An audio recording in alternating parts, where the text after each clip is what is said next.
It's the kid, it's the kid, it's the kid, it's the kid, it's the kid, it's the kid, it's the kid, it's the kid, it's the kid, it's the child, it's the main man here.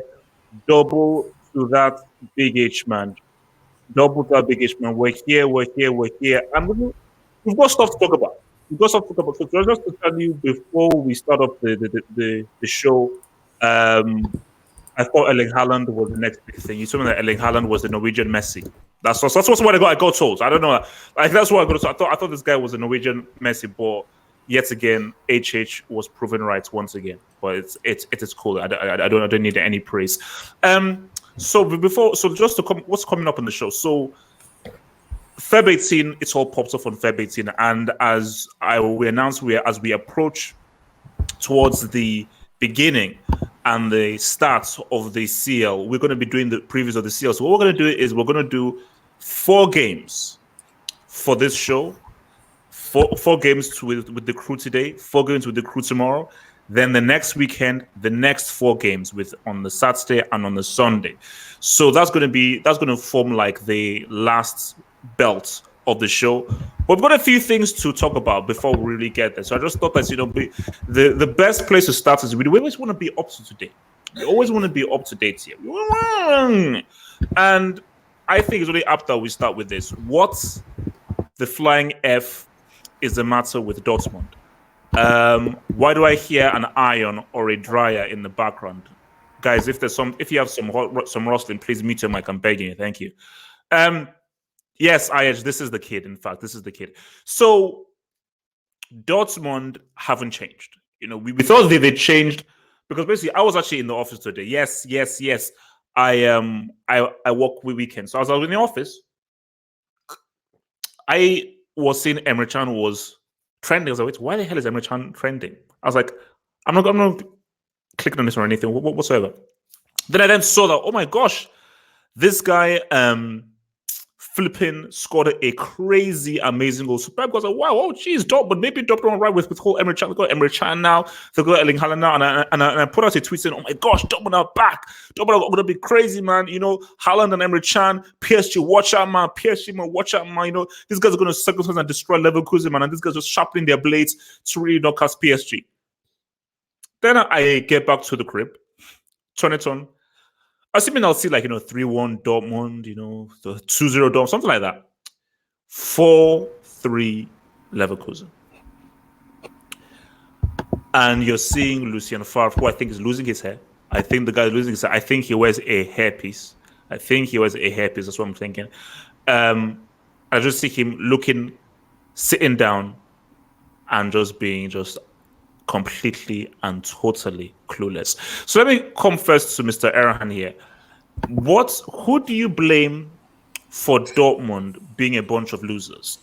Do you blame Lucien Favre? Do you blame Mats Hummels? Or is it the fact that Leverkusen were just better on the day? Or is it the fact that Dortmund just really aren't that good and we shouldn't even be hyping them? They're not even a very good team to begin with. So what is the issue here?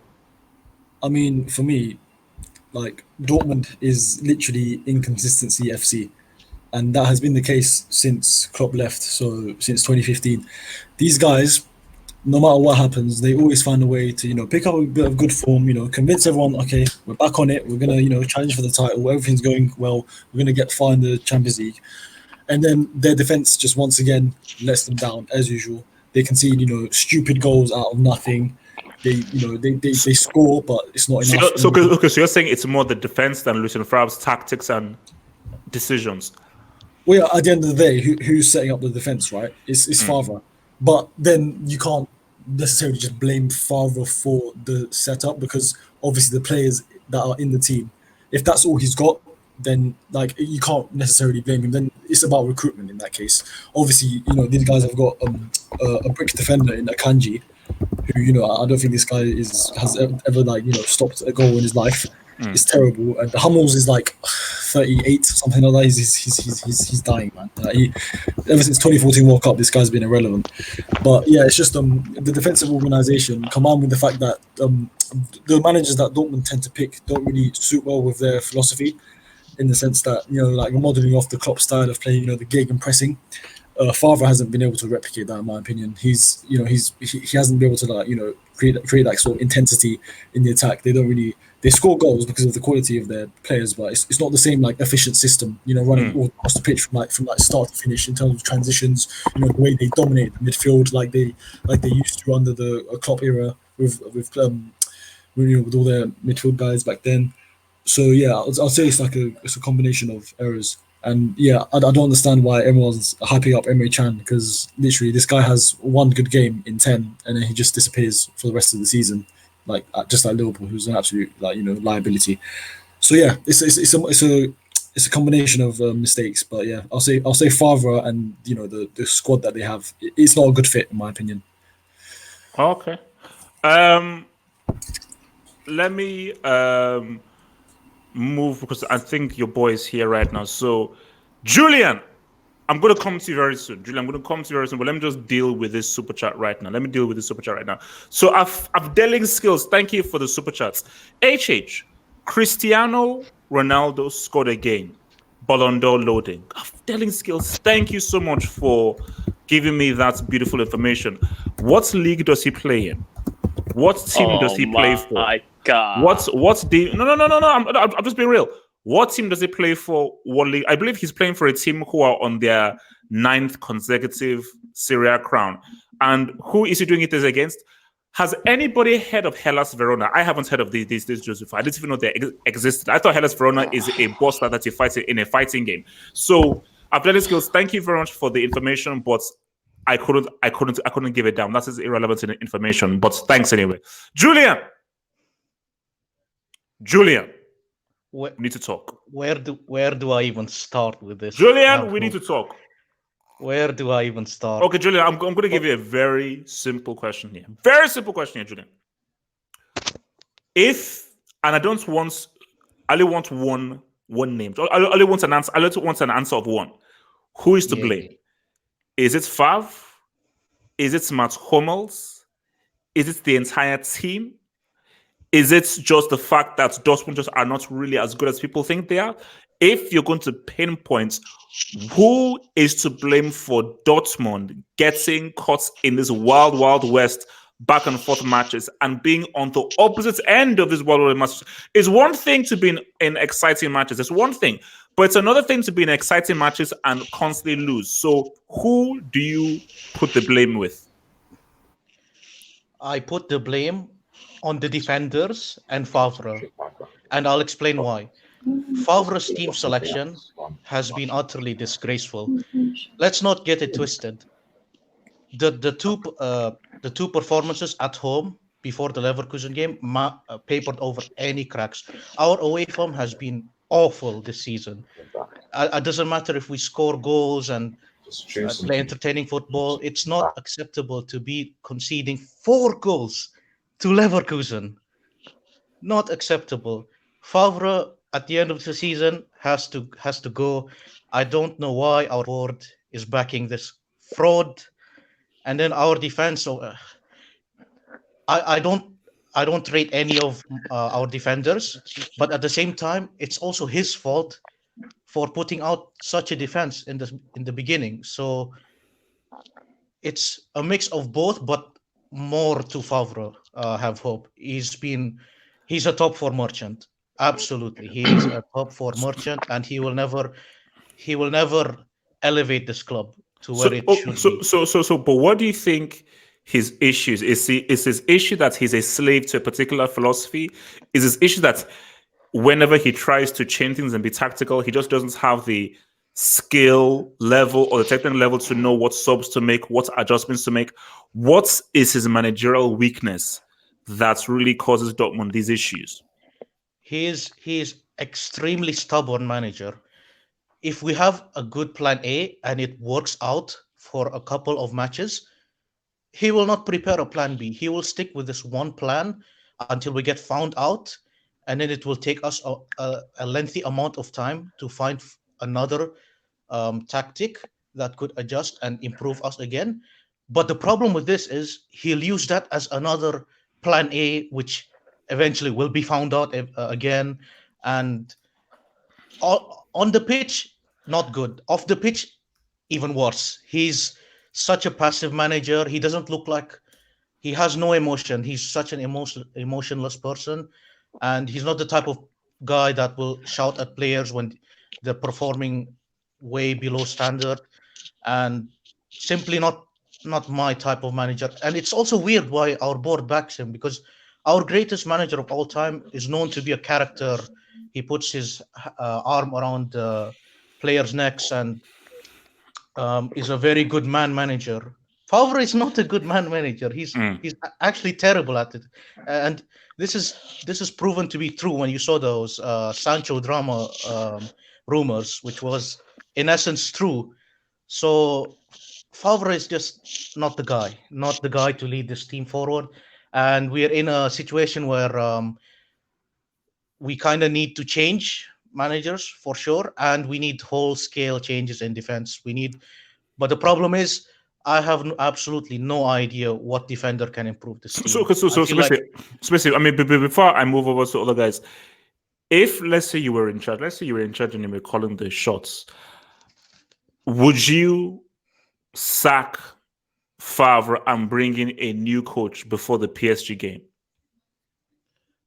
I'd wait until the PSG game and us get humiliated and sack Favre. That's the best way to get rid of him. Oh wow! Okay, interesting. All right, Mr. Blograna. Give us your. Hey. Just channel rebrand from me. That's it.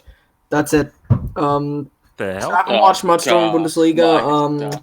But from what I'm seeing, the players and defensively are not good enough. Though Favre himself has quite a few issues himself. Like I've heard, stubborn manager, and I've noticed that whenever his team does well in a match and they get a goal up, that they switch off. They switch off and don't really do much anything, and that allows opposition often to come back into games, and that's been a bit of an issue for Dortmund this season. And with player selection, man management, and just that general issues.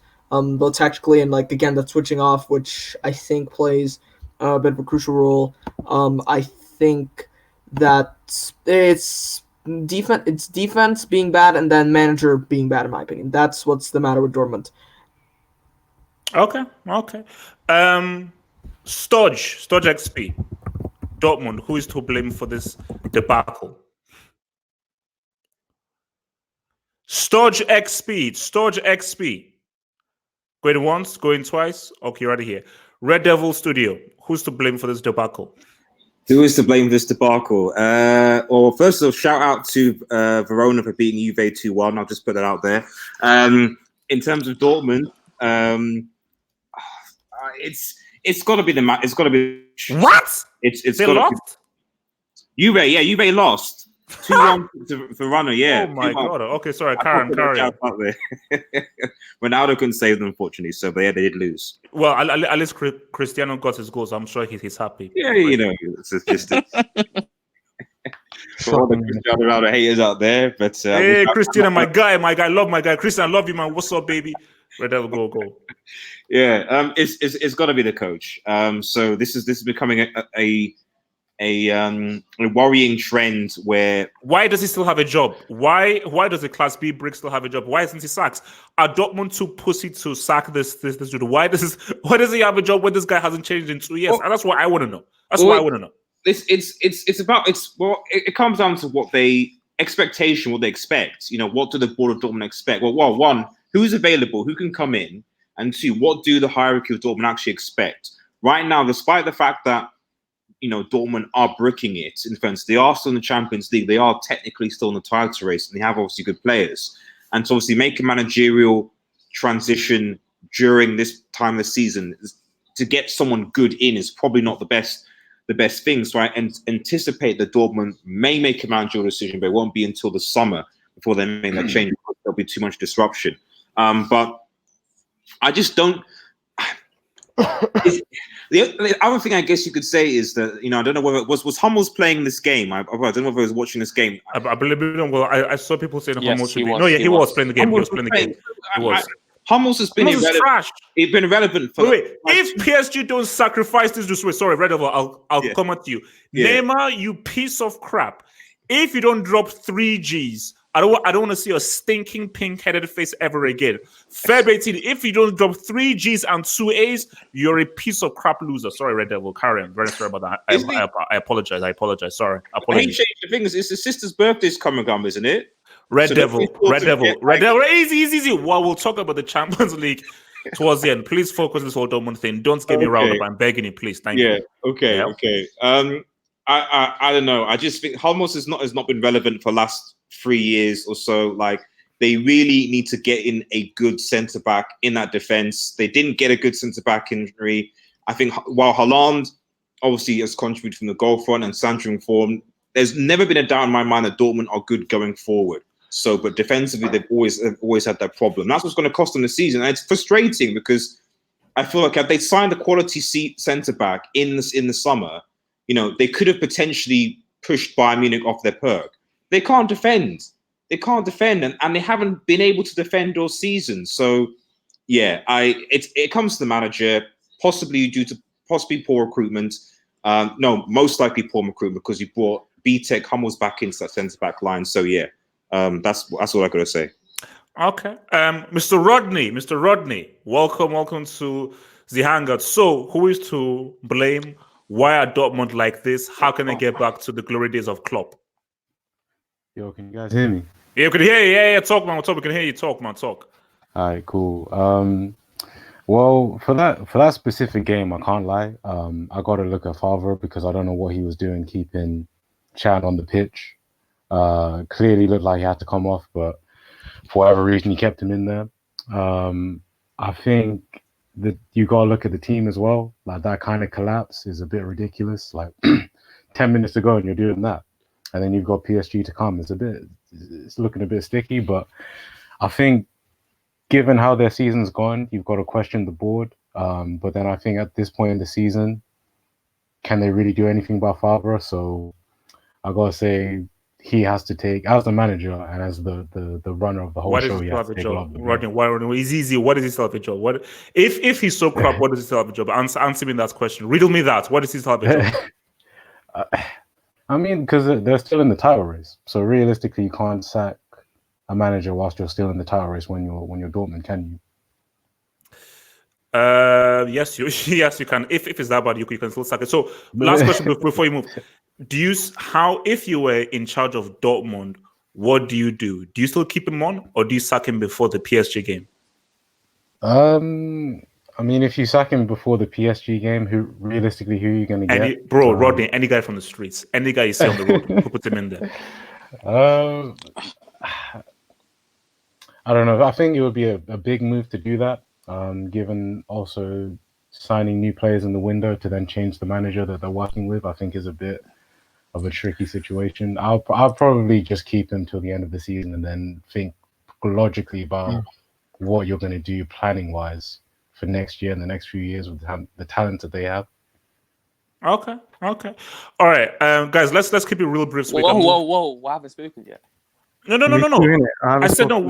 I know, but I just said, for the last guys to speak, keep it brief. Don't go into soliloquy because we have other topics to go to. So if I cut you off midway, that means we have to keep on going because I look snappy, like Pacino in Heat, man. Snappy.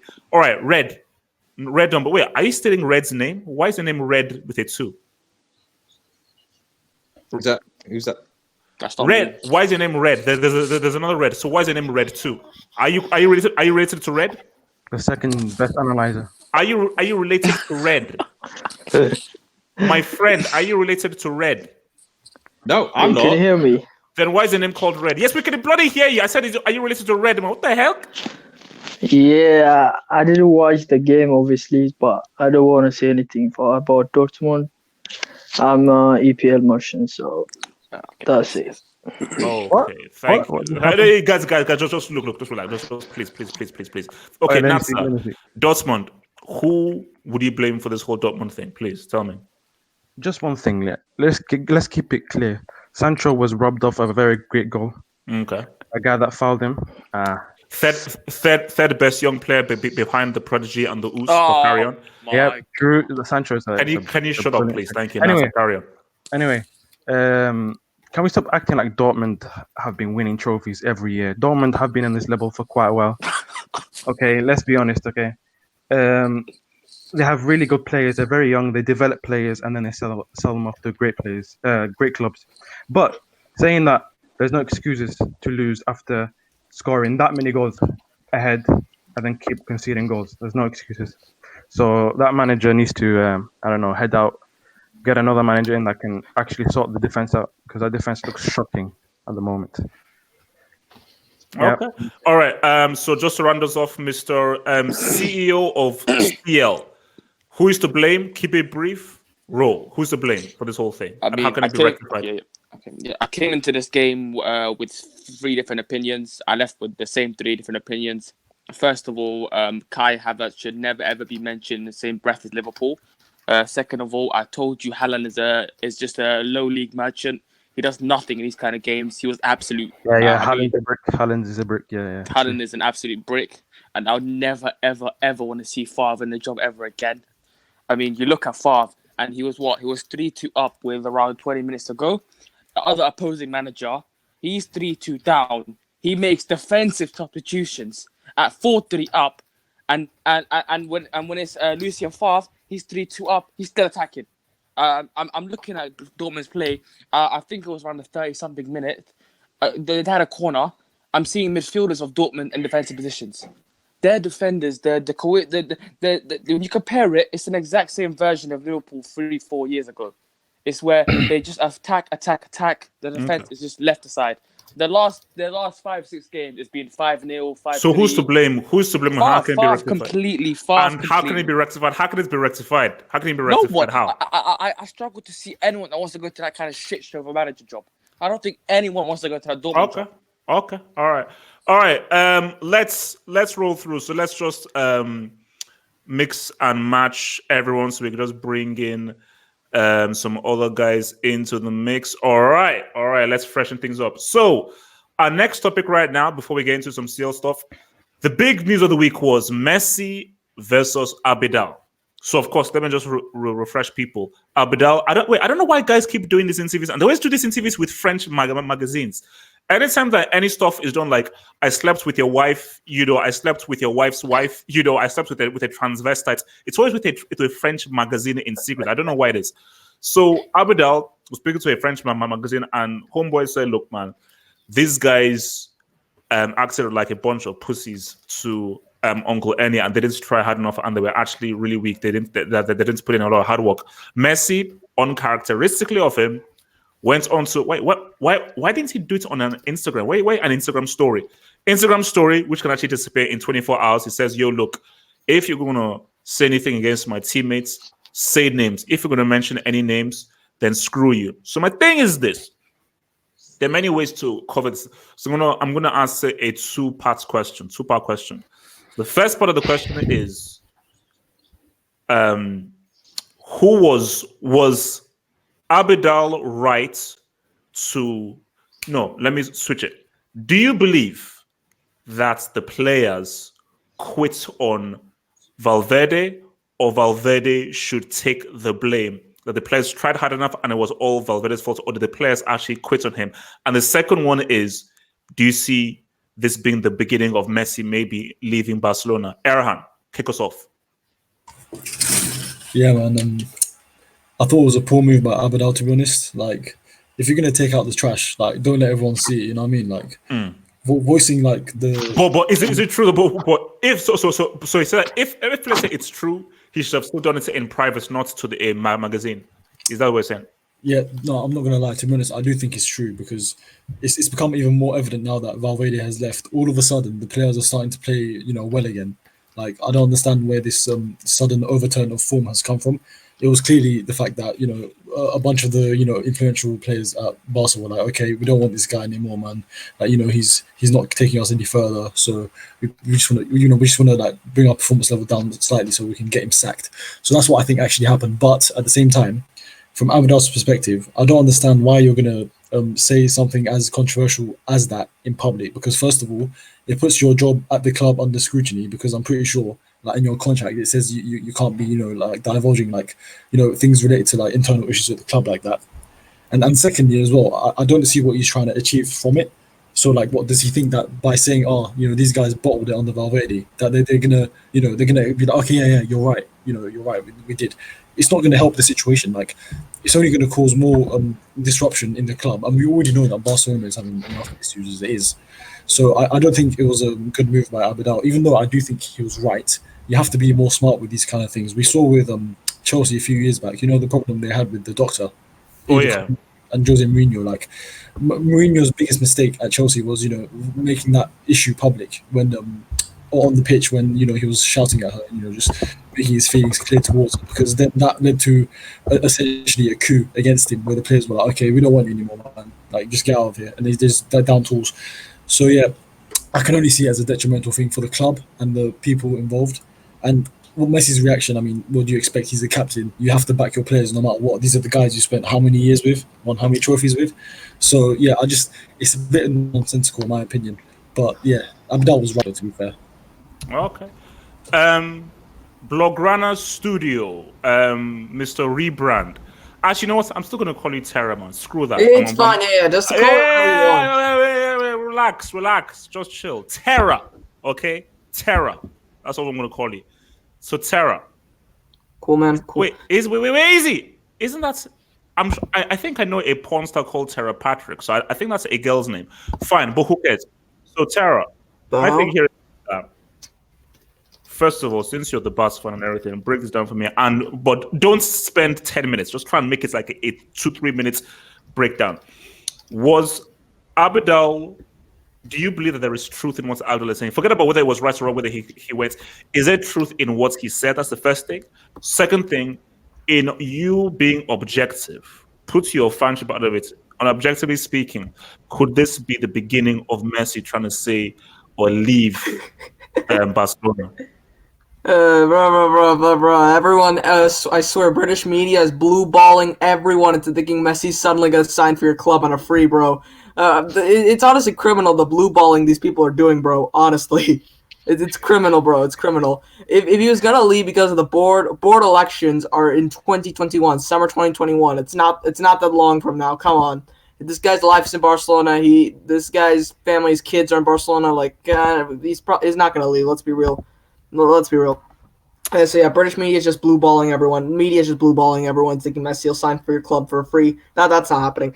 All right. So, regarding what Abidal is saying, basically the main points Messi was in contention with was that the players didn't work hard enough. And of course, basically what Messi said was don't charge the same brush, specify which players, which is a fair point. But then again, Abidal's point, a lot of the players have not been working hard enough. And then, of course, the fact that when Abidal was speaking on, of course, the Valverde Barcelona, the situation, he said nothing about the board's failures and issues, which is a major part. And I think this is something that's been bubbling up under the surface because Messi is captain. He's always the one sent to put out the fire, so to speak, just sort of quell any discontent with the board among, let's say, local fans, maybe international fans, just sort of quell that discontent and speak out in favor of the board. And the January transfer window making 0 signings, it didn't help for the board's perception in the dressing room. And so I think this has been building up quite a bit. I made a video on my channel about this. So it's been building up quite a bit. Easy, no, don't, no, kind of bloody promote your thing. What the hell? Come on, stick to okay, fine. But yeah, this has been building up for some time. This has been building up for some time, and I think this was the straw that broke the camel's back, and now he just spoke out. So you're guaranteeing that Messi will retire at Barcelona. You guarantee that?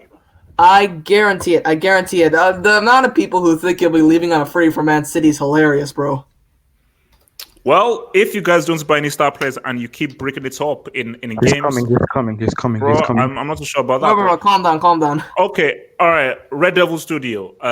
Thoughts about this? What, do you think there's something right in this, or do you feel that Abidal is maybe telling a lie here?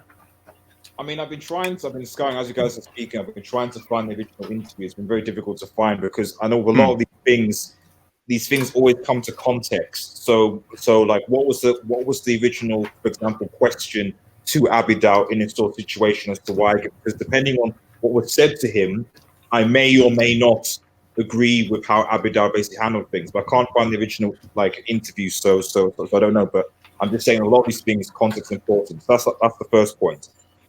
If we just take his comments out of that and just look at them as they are, clearly, you know, the first thing is, you know, why are you saying this in a public forum, you know, in a sport interview where these things could be misinterpreted, misquoted, etc.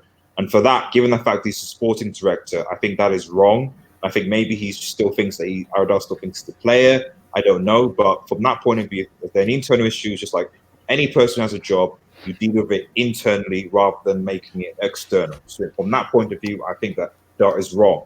However, at the same time, I think one of the reasons why it's been an issue is because obviously Messi made his, you know, grievances about it public as well. You know, so it's almost like both of them did the wrong thing, where they both made the issue public, made it into atmosphere, and somehow now we've got this supposed, you know, civil war happening in Barcelona. Now, I agree with Terry in that I think that this is being blown way out of proportion. I think everyone agrees that Barcelona are on some difficult times and that they've lost some issues with the board, etc. Although I found this out recently, apparently Barcelona put like it's actually elected as a democratic elected thing, which is actually a bit of a breath of fresh air, considering that other clubs, it's just if you have the money, you're the president, and they just do what I say. But that's a side point. But I'll just end with this. Simple terms, I think both of them are in the wrong to a less or certain extent.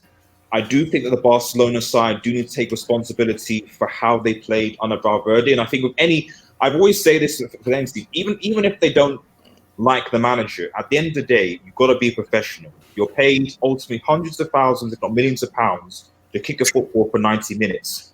You know, like that's it. You know, so you should be the utmost professional, like everyone else is. From that point of view, the Barcelona team were wrong in quote downing tools, if that's what Abidal said. But come on, Abidal, Messi, keep it internal, keep it professional. That's all you have to do. All right, Julian, thoughts on this? Yeah, just to follow up on what Red Devil said, massive overreaction. Don't really have much of an opinion on the incident. However, if we look at the grand scheme of things, I feel like the one who should be who should be blamed more in this debacle is still Bartomeu, because he's not good enough to lead this Barcelona club in general. So yeah, I don't think it's either Messi's or Abidal's fault, to be honest. It's just another way of trying to mask over the real problem, which is their owner.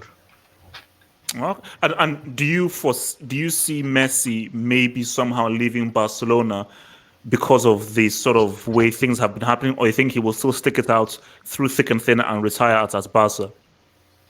I mean, if he's stuck out this long, there shouldn't be a reason why I have to believe that he's going to leave. So yeah, he's probably going to retire at Barcelona. It's bound to happen anyway. So yeah, that's my opinion on it. Okay. Mr. Rodney, thoughts on this? Yo. In terms of Messi leaving Barcelona, I can't necessarily see that happening. I remember Sergio Ramos was linked with moves away from Real Madrid, and then he just got a new contract at Real Madrid. So for me, I think the likelihood of him leaving is not necessarily going to happen. But in terms of the actual Abidal situation, I think Messi had every right to say what he said, to be honest, even though it was a bit harsh. I think realistically, I mean, if you put forward one of the seasons that he had after that World Cup in the league and even in the Champions League, the kinds of free kicks he was scoring. So basically, you thought that it was right for him to stand up for his fellow teammates? Yeah, and himself as well, I think. But why not? But let me play devil's advocate here. Wouldn't it be Okay. right that, okay, it's out there just to save face and to try and actually keep things positive for Barcelona? Why not say that to Abidal in private? Because he has his number. He knows where his office is. Why not have a private conversation with that rather than post it on an Instagram story? Yeah, but Abidal said it in public as well. You know, like if you're Abidal would Do have two his wrongs number make a as well. right? Do two wrongs make a right?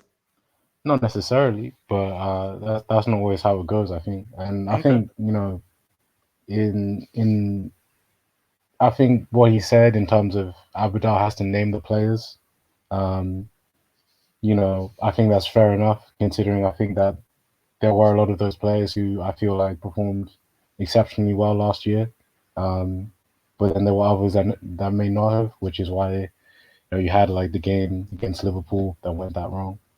So I think realistically, Abidal started just a whole mess. And I think when you are the sporting director of a club like Barcelona with egos like that, you can't expect people to be completely professional when you go out and say. But do you think there's any truth to what Abidal is saying, or you don't think that Abidal is just sort of fishing?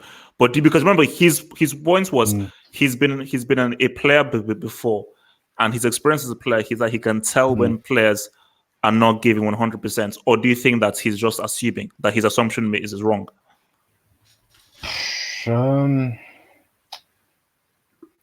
It's really all that's because all I'm saying to guys out there is that Valverde was definitely at fault.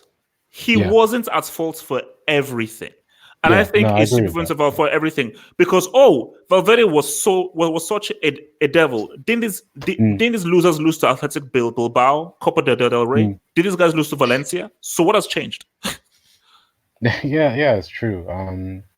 Because I would say that the players do have to look at themselves, the performances post Valverde, and why things still aren't working.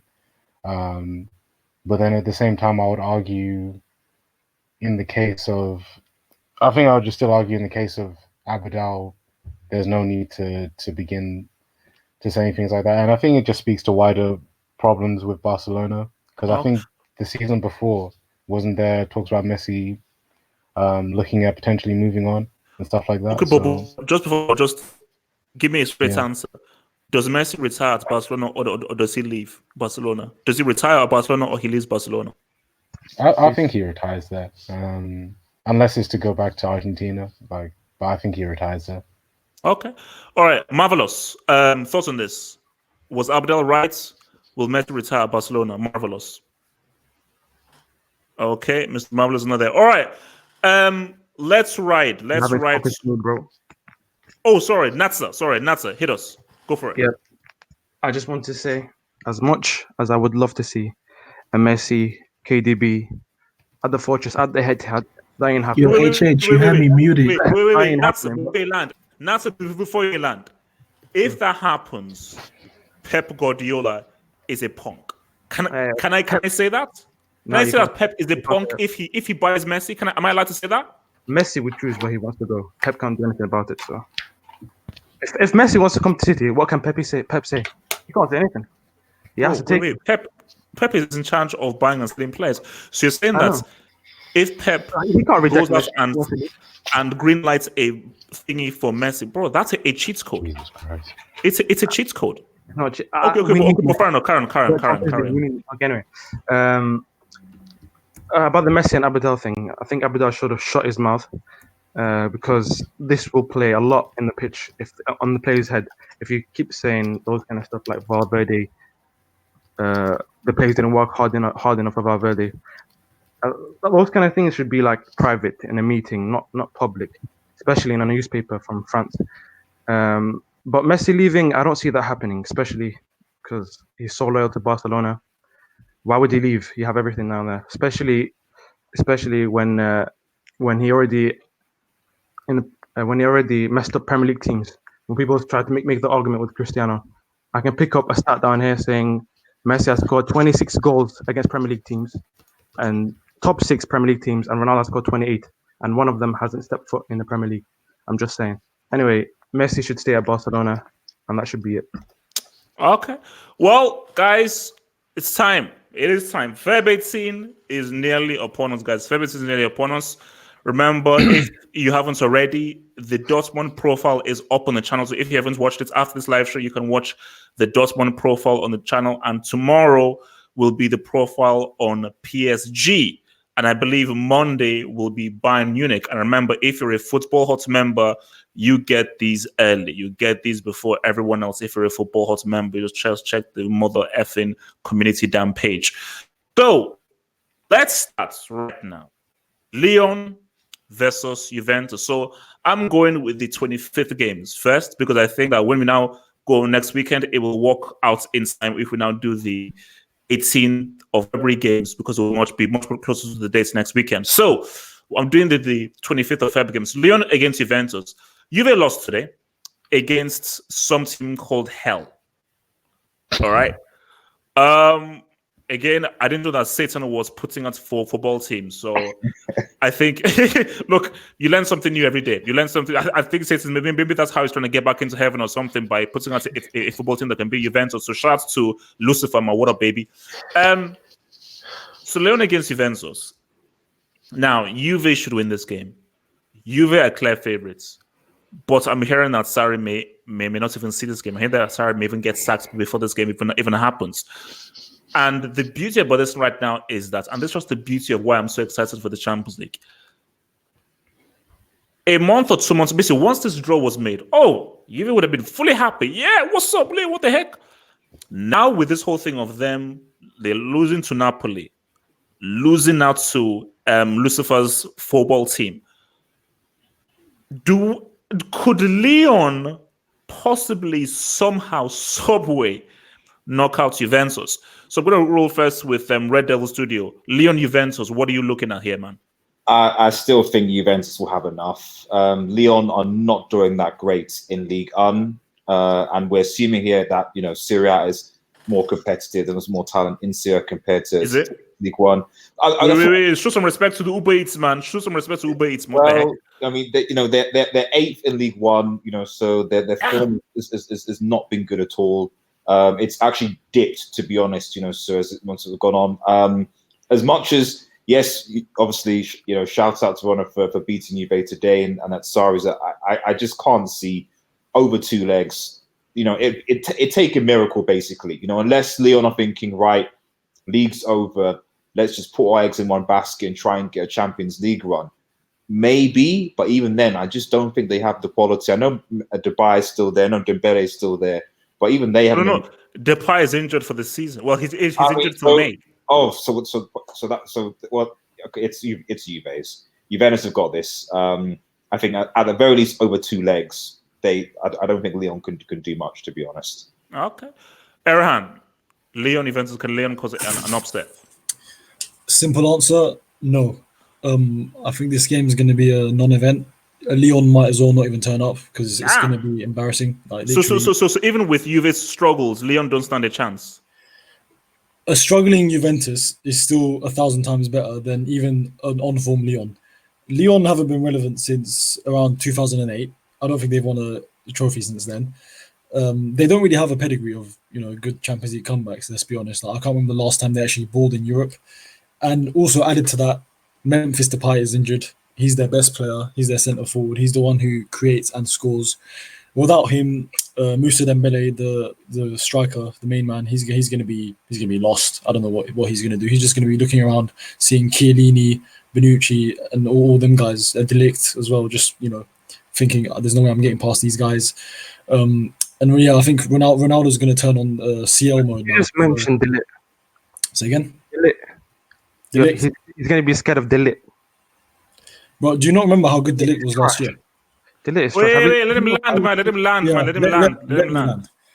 Yeah, so basically, all across the entire pitch, Lyon are just completely inferior to Juventus. And Ronaldo, like I said, when it comes to knockout stages, he turns on CL mode. He's going to probably bang a hat-trick against Lyon at their own ground just to humiliate them even more. And yeah, with regards to Sarri, whether he's there or not, to be honest, I don't think it really makes much of a difference. Like Juventus pretty much have a guaranteed pass. So you're literally not giving Lyon any chance whatsoever. It's just saying they stand no. So they stand a 0% chance away from it. That's what I'm saying. If they had Memphis, I would actually be a lot more like leaning towards okay, it's gonna be a tough game. But I just can't see it without their main talisman, the guy they've been relying on literally for the past 3 years. I don't see where the creativity is coming from because they don't really have a very great midfield. They have Lucas Touzard, who's not really a creator. He's more of like a box to box, so he's not really going to be able to facilitate the play. I think they have Bertrand Traore as well, who's literally the most one-footed. He's the most one-footed player I've ever seen in my life. You can't use his right foot. Van Persie is the most one-footed player in the world of all time. So I'm Robin, but hey, relax. Relax. No, it's a good thing though. He's hey, scored. relax. Just relax. But yeah, relax. Back to Lyon. Yeah, and I don't think they have enough at the back or up front to make up for it. So Moussa Dembele, he's not really an imposing figure, as to say. And yeah, I just think Juve just have this one wrapped in the bag, easy way into the quarterfinals. Blaugrana Studio. Hope that's not you drumming in the background. Lyon versus Juventus. Do Lyon stand a chance, or is this going to be one-sided for Juve? Lyon, this is the prime example of what a team from a poverty league that doesn't win said poverty league looks like. Relax. Blaugrana, Verratti, the best midfielder in the world, plays in that league. Show some respect. Carry on. You don't have to disrespect the league that Verratti plays in, but carry on. Okay, so I'll keep disrespecting. I'm sorry. No matter how many L's Juventus take, Memphis Depay is injured. That's all I really have to say, bro. All I have to say. And flipping Cristiano's in this Juventus team, all right? You know that this guy is going to probably score hat tricks in both legs, bro. From 3 yards, yeah. Carry on. Just carry on. Don't ignore me. Just carry on. Carry on. Okay. The heck? All right. So people, no matter how poorly Juventus play, people forget that they have a CL knockout stage merchant who is still getting some G's, who is still solid.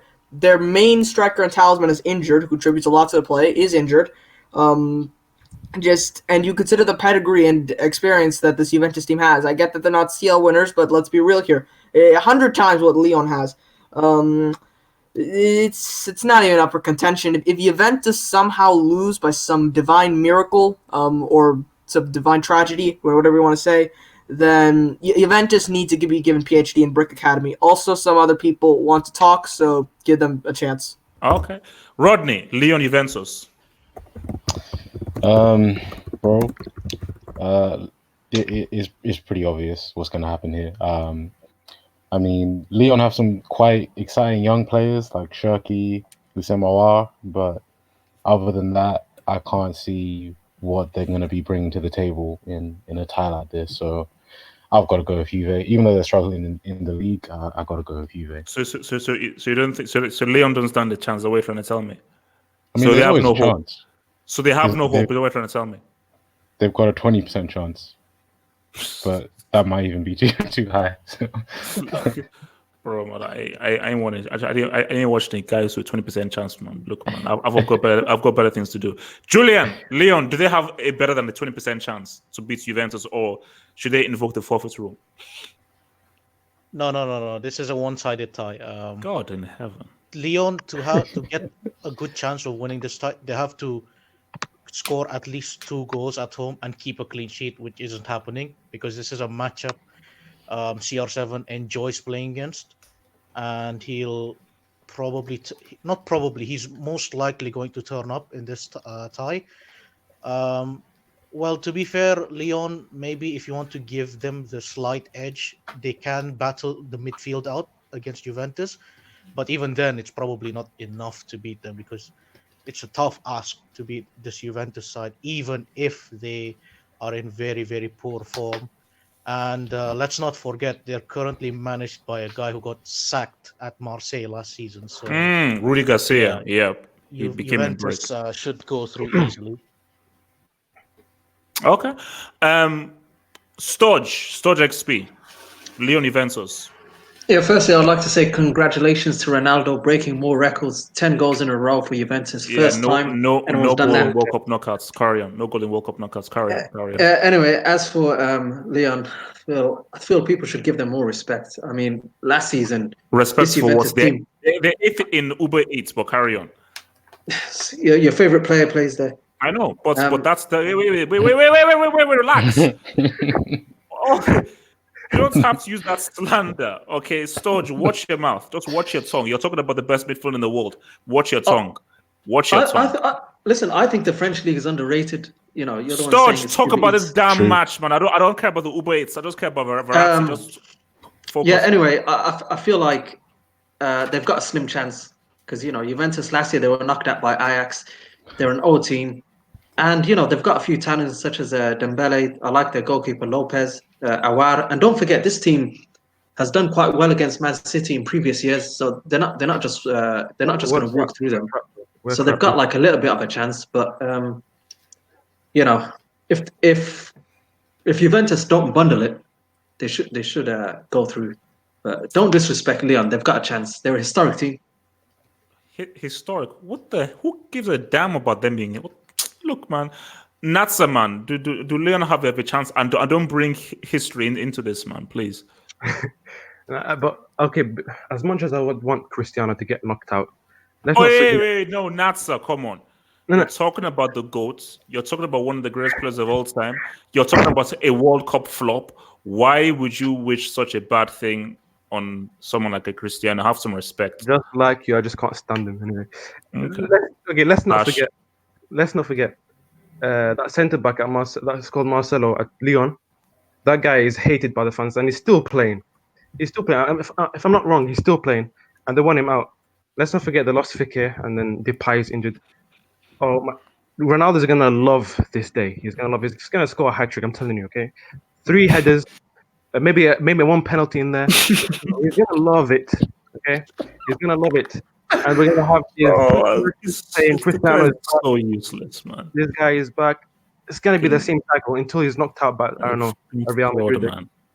Completely. Yeah, that's all I've got to say. What a fraud. Marvelous. Is a mic working there, bro? Yeah, my mic is working. Thank you, Marvelous. Lyon or Juventus, man? Give it to me. Well, I'm gonna play the devil's advocate. Why? Either the devil? Do you know the devil? Why are you playing the devil's advocate? Do you work for the devil? No, I don't. But I feel that there's a substantial chance that Lyon could actually win. Substantial. Yes. Have you read the Oxford Dictionary 2012 edition? Do you know what substantial means? It means that's a lot. Why is there a substantial reason? Hey, relax. I asked the questions here. Why is there a substantial reason as to why a team who are 8th in Uber Eats, all respect to Marco Verratti, don't spread it slander, the best bid from the world. Why is a team who are 8th in Uber Eats have a substantial chance to defeat a team who are currently top of the Serie A?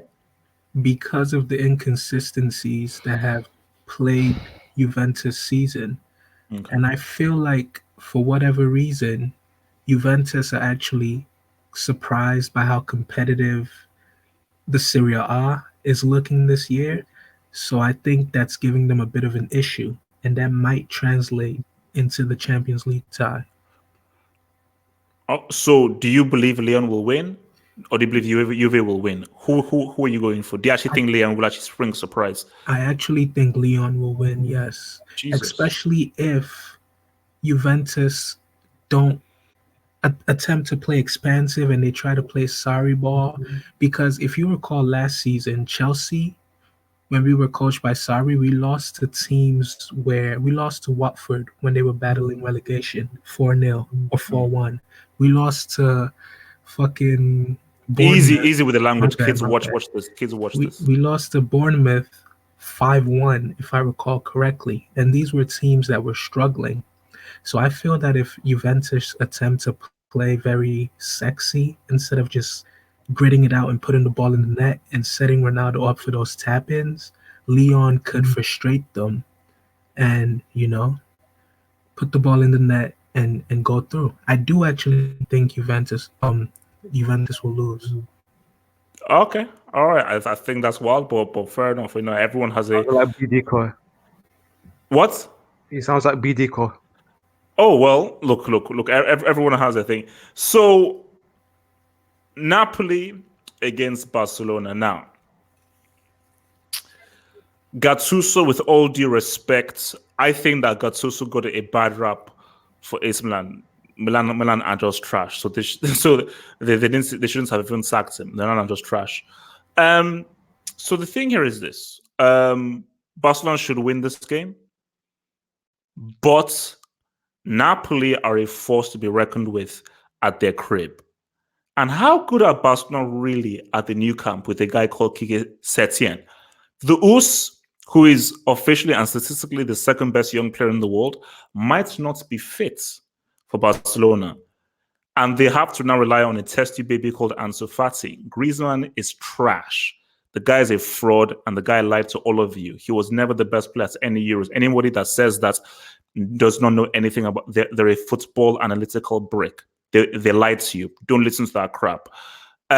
So, Erhan, Napoli, Barcelona, do Barca have this very easy, nothing to worry about, or could Napoli actually somehow spring an upset? See, but back in the day, I would have said, okay, this is an easy Barca win. You know what I mean? Like, they've got Messi. It's not really relevant. But with the issues that are arising in Barcelona at the moment, I don't think it's going to be like that at all. Okay, so let's get to so. I mean, the guy is pretty much a passion merchant. Let's be honest. He's the Italian Duncan Ferguson. He just touchline. That's below the belt. But I mean, Duncan Ferguson. I don't mean no disrespect. He's from the gutter. That's guy from the streets. So come on. Yeah, but even in Gattuso's playing career, let's be honest, all this guy did was just like shout at people and tackle people and also just try and start fights. He wasn't always the most technical player. So with regards to tactics, obviously he's not going to set up great in terms of trying to outwit Barcelona or anything like that. I think it's just a case of he's going to try and use the weapons he has, which is Insigne, Mertens. Allen in the midfield, great, very underrated midfielder by the way. I really like him, and obviously Koulibaly at the back, who is an absolute tank. Like genuinely, even Liverpool players struggle to get past him, and that's saying something, especially. So yeah, I think he just has to just bring out the players, motivate them, be like, okay, this Barca team can be had at. Because let's be honest, this is not prime Barca of 2015 where they were winning trebles. This is a very weakened Barca team with their aging squad. People like PK, Alba, Suarez, all these guys are, reaching the twilight of their careers. They're not playing to their peak anymore. The younger guys they have there are absolute trash as well. Let's be honest. Sergio Roberto, who else? Griezmann. Don't get me started on Griezmann. This is ultimate side man. He literally is trash. He's trash. Yeah. How on earth this guy gets that? People still rate him. I don't understand. He's a side chick. And that celebration he did in the World Cup final, I will never forgive him for that. He made a mockery of the World Cup, and so yeah, he hasn't really got a strong mentality to carry this team. So I genuinely think we need to actually do some medical checks on Messi, because this guy's back must be absolutely destroyed after the years and years he's done of carrying Barcelona. Like genuinely, I don't understand how much can you rely on a single player to determine your success. Like it's becoming a joke. So surely I think eventually something's got to give. And they can't just keep relying on Messi to, carry them through the Champions League. I do think Napoli will provide a shock for us in this tie, and it's gonna be an interesting game, to be honest. But yeah, I think the passion merchant will make it through. Okay, Rodney, how are you seeing it? Napoli, Barca, can Insigne and Mertens inspire the Napolitanos? I think this is one of the interesting ones where it could be an upset. And Napoli could be how? Get through. Can just as Erhan said, really with the whole situation with Messi and the unrest, and also the fact that they don't have Suarez. They didn't get anyone that significant in the window. Big mistake, huge mistake. Yeah. Defensively, PK is yay. He's gone, man. He's gone. Yeah. I mean, I don't know if anyone watched a game against Bilbao where Inaki was. Yeah. Look, man.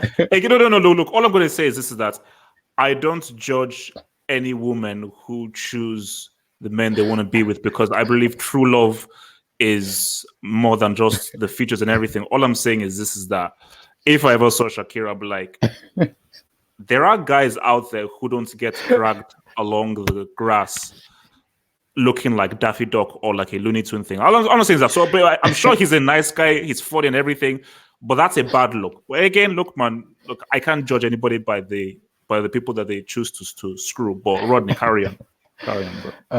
Yeah, I mean, defensively, they do look a little bit lost, and they're not really scoring as many goals as they used to either. So I'm kind of thinking that it could be an upset, but I think just because of how poor Napoli have been all year, I'm gonna lean towards Barcelona winning this tie.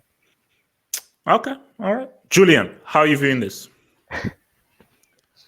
Yeah, I think it looks closer than what people believe it to be. But yeah, to touch on Napoli, they are certainly picking up form, and maybe a potential upset is in the cards. But the problem with Napoli is they've been showing weaknesses when way too early when Gattuso took over. So it's not a very difficult task for Barcelona to beat this Napoli side. With Barcelona's having an out-and-out striker, Griezmann being trash, and Messi having to only rely on Ansu Fati and Jessica Alba. Well, you say that, but if you're looking at Champions League context, Napoli don't even score that many goals. So it could honestly come down to away goals from my honest perspective from this. Because Napoli are very good at their crib. They're very good at their crib. Yeah, exactly. The home leg for Napoli is what worries me for Barcelona, because if they have to score, as I said, this might come down to away legs. But ultimately, the second leg is at the Camp Nou, and I think Barcelona would just get the job done over Napoli. And so, yeah, Barcelona just to narrowly beat Napoli at the Camp Nou. All right. Stodge. Napoli should be licking their lips with the team they have. Listen, wait, Stodge. Do you like assess what everything is? I'm like, I'm going to do the complete opposite of what everyone says, and I'm going to so passionately, because people call me a contrarian. Stodge, I think you should be given that title on, but I'm just being real. Carry on. Okay. Licking their lips. Licking their lips. Napoli have beaten Juventus this season. They've also beaten Liverpool. Don't forget that. And also, people forget that Napoli are underperforming by a lot. But with the players they have, I'm telling you, they should expect the type of players they have. They should be licking their lips. We know Carlo was a very good fit, but do you believe Gattuso is the man to really get the best out of this Napoli side to get them playing at their potential? Gattuso, is he the right man? He's a Duncan Ferguson, but what he can do is he can motivate them. He can tell them to go all out attack, and that's what I should do. That's what I'll tell them to do. Look, so wait. If they go all out attack, they'll just get countered by Messi. Listen, they're up against Koulibaly. And the Barcelona's nightmare. Barcelona know this guy. His name is Manolas. Messi knows him. Trust me. They fear this guy, Manolas. And both centre backs, they're the fastest centre back pairing in the world. They've also got Goulam, a good fullback. Obviously, Mario Rui, he's a brick, but just ignore him. The midfield, they have Fabian Ruiz, they have Alan, they have Zielinski. I think that's better than Barca's midfield with the Finnish Busquets. Overrated De Jong. Arthur's lightweight. And then up front, they have such fast attackers. They have Dries Mertens, Lozano. You remember what he was doing at the World Cup. And Insigne. They can also bring on different looks, from the bench if they want to get a target man in. Stodge. Who's Stodge? What? Who? Llorente. Wait. Who did you say? Who did you say? Fernando Llorente, you forgot about him, what he was doing last year in the Champions League. This dude is a stud. What the? Okay, who's going? Look. Just tell me, who is going through, Napoli or Barcelona? Listen, Messi has quit on this team from what I've seen, his comments and how he's been playing recently. I feel like he's quit this season. He doesn't think they're going to win. I think this is going to be Barcelona's most embarrassing. I'm going to say it one more time. Most embarrassing result in their history. I honestly feel this will be a battering. People just don't know it yet. Napoli have the perfect team to absolutely dismantle the likes of Longley. Are you serious? PK, Alba. I mean, they should be licking their lips. Oh, nah, this tie is done already. Done. Okay, This is a all wash. right, okay. Terra, do you share these sentiments? Is this going to be the final nail in the coffin for Barcelona Football Club by Napoli? Napoli are not a side to be underestimated. I feel like Gattuso's, let's say, first month in charge, it was a bit of poor form, unexpectedly poor form. I think they have picked up that victory against Juventus. I think it may have been a bit of a turning point. Though, what is this? Please don't respond. But what does this guy mean by easy tie? All this nonsense. What's that supposed to? What's all this supposed to be about? And let's be honest. Apart from Messi, no one fears anyone else. No one's to be feared. Because we fear, like, flipping Alan and Hamsik. Yes, we fear them so much right here. We fear them so much. Hamsik in there anymore. Don't play for Napoli anymore. Look, I'm not saying it'll be an easy tie. But we have to realize this guy is a passion merchant. The guy next to us on the touchline will be a passion merchant with no CL experience as a manager. And this guy's like half a possession merchant too. Is this guy going to play possession or keep? Wait. Does Settin have CL experience as a manager? Watford reject. No. I'm just asking. Does Settin have CL experience as a manager? Okay, fine, fair. Okay, all right. Okay, fine. But my point still stands. Blog studio, but carry on. Okay, all right, fine. All right, fine. So apparently, and this guy plays half possession football. Is he really going to play possession football against flipping? Because usually when you play possession football, you pit two teams that play possession against each other. The better team on paper is almost always the one that wins. Are you really going to tell me that Napoli are going to win if they're going to play that way? All right, at San Paulo, I agree it'll be tough. I think it'll be a bit tough there. I think maybe the team will switch off a bit. Though I cannot see this Napoli team battering us, humiliating us. I cannot see that. The season has not been great. I think the performance against Juventus was good, though I'm seeing good things in terms of performance from this team, in terms of standard from this team. So with that in mind, we might lose at San Paulo. I don't think it'll be by much, though. But at Camp Nou, with Ter Stegen in goal, and just the general fact that it's Camp Nou, it's Camp Juju, it's just the place. I can't see us going out this early. Julian, Julian, have you spoken on this? He spoke. Yeah, I think I've spoken before. Okay. Red Devil Studio, have you spoken on this? No, I haven't spoken it. Okay, yet. Red Devil, go for it. Yeah, so obviously Napoli's league form this season has not been great. They're currently 11th in Serie A, 22 games played, 8 games won, 6 games drawn, 8 games lost. So I don't think they have enough to even get in the Champions League spots this year. So essentially, their only hope of getting into the Champions League this season is by winning the Champions League. To compound things, and this is where I think, where Napoli may struggle, is actually the issues off the pitch, the issues with the owner, the immunity. I know Carlo Ancelotti's not there, but there are obviously things in the background where a lot of players felt unhappy with the way that the owner, as well as the fans, have dealt with things. And I'm not saying that things seem to have improved slightly, but, there's always that element in the background that, for example, if Barcelona nick a win against Napoli, a part of me feels that, if that happens, suddenly the fans, suddenly the owner, suddenly these issues that were off the field will come out again, and then they'll end up just losing the second leg anyway, because they won't have that support from the owners, from their fans, because of what's been going on during their tumultuous season. So I think that's a very, very important factor, because that's one of the reasons why they've been so bad in the season, the whole mutiny and everything. Regarding, obviously, Barcelona, yes, okay, we will discuss this. We know that Barcelona have been bricking it somewhat. Internal issues. Internal issues, yes. Barcelona have their own internal issues, but I think I don't think you can compare Barcelona's internal issues to Napoli's internal issues. Like Napoli's internal issues were very, very bad.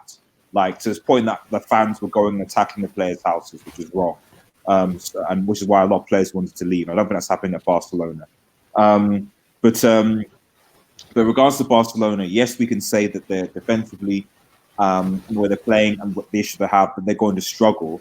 But again, they have the experience. Again, when you have a world-class player like Messi, who there is always something, he can step up. He has, when the going's gotten tough, and he has basically carried this Barcelona side. And so when there's Messi, there's always a chance.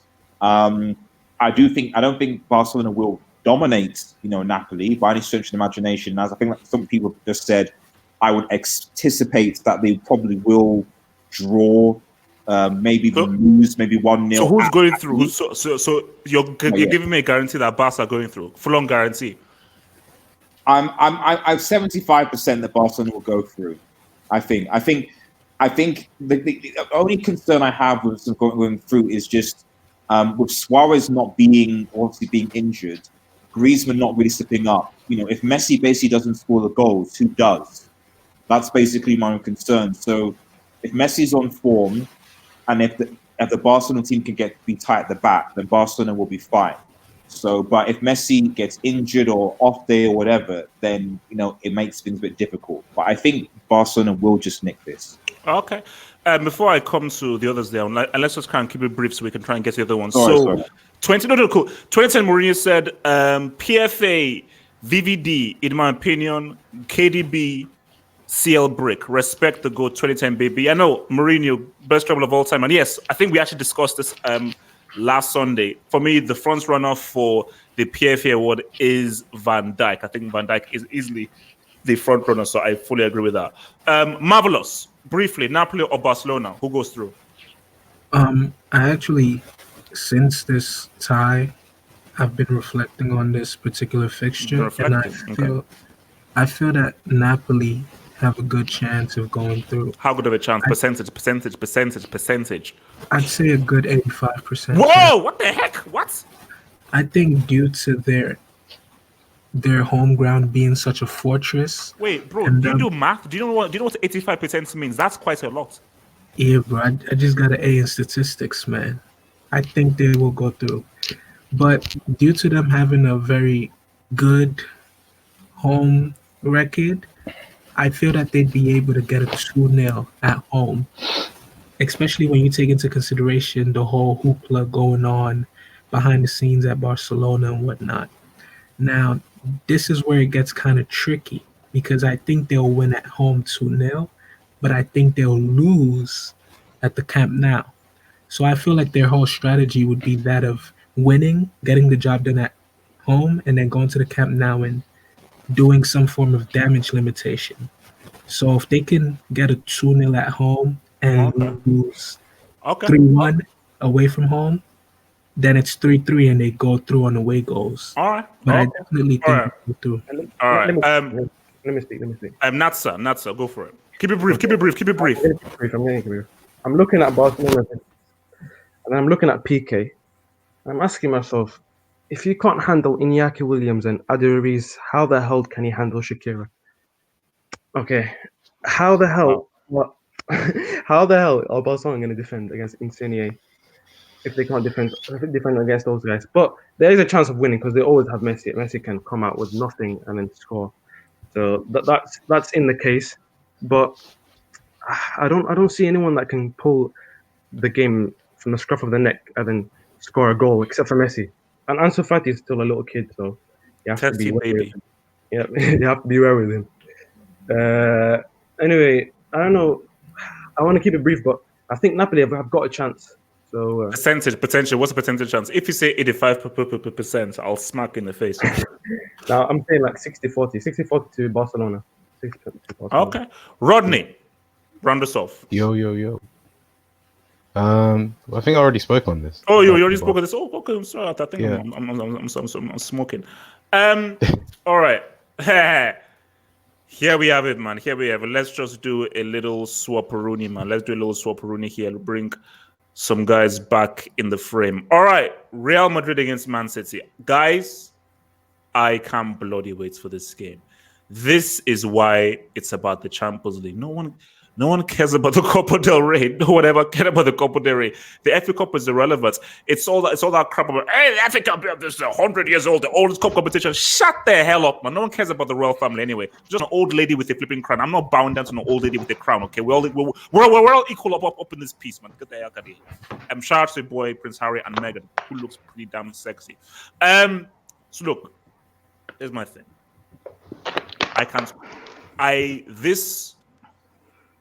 Man City are winning this game. But let me say, it's got easy. Man City are winning this game, but there's a young kid.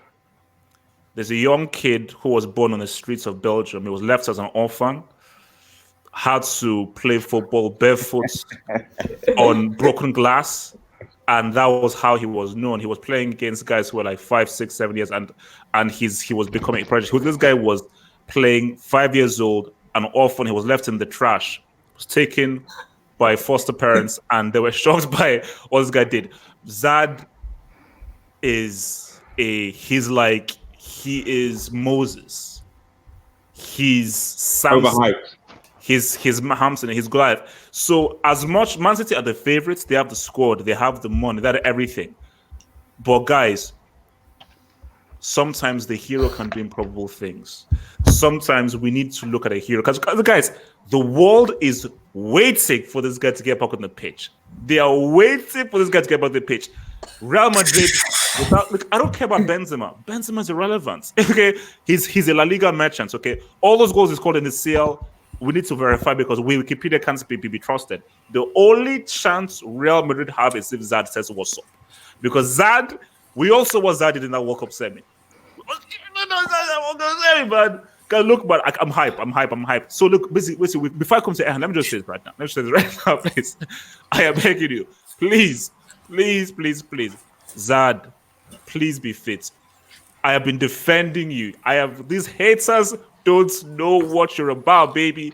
Zad, rest up, kick your feet up, go to see the best doctors. I'll send you the best doctors and everything. I want you fresh, baby. Zad, I want you to dance. I want you to dance on these mofos. I want you to do the moonwalk on these mofos. I want you to do the slide on these mofos. Zad, I want you to show what you can do, man. Zad, I want you to be that guy, man. Zad, I want you to ride, baby. You're a European Cup winner, man. You should have been a World Cup winner. It was robbed off of you, man. Zad, you're that guy. You're the youth. You're the future, man. We all love you, Zad. Peace out, baby. What up? Erhan, Real Madrid, Man City.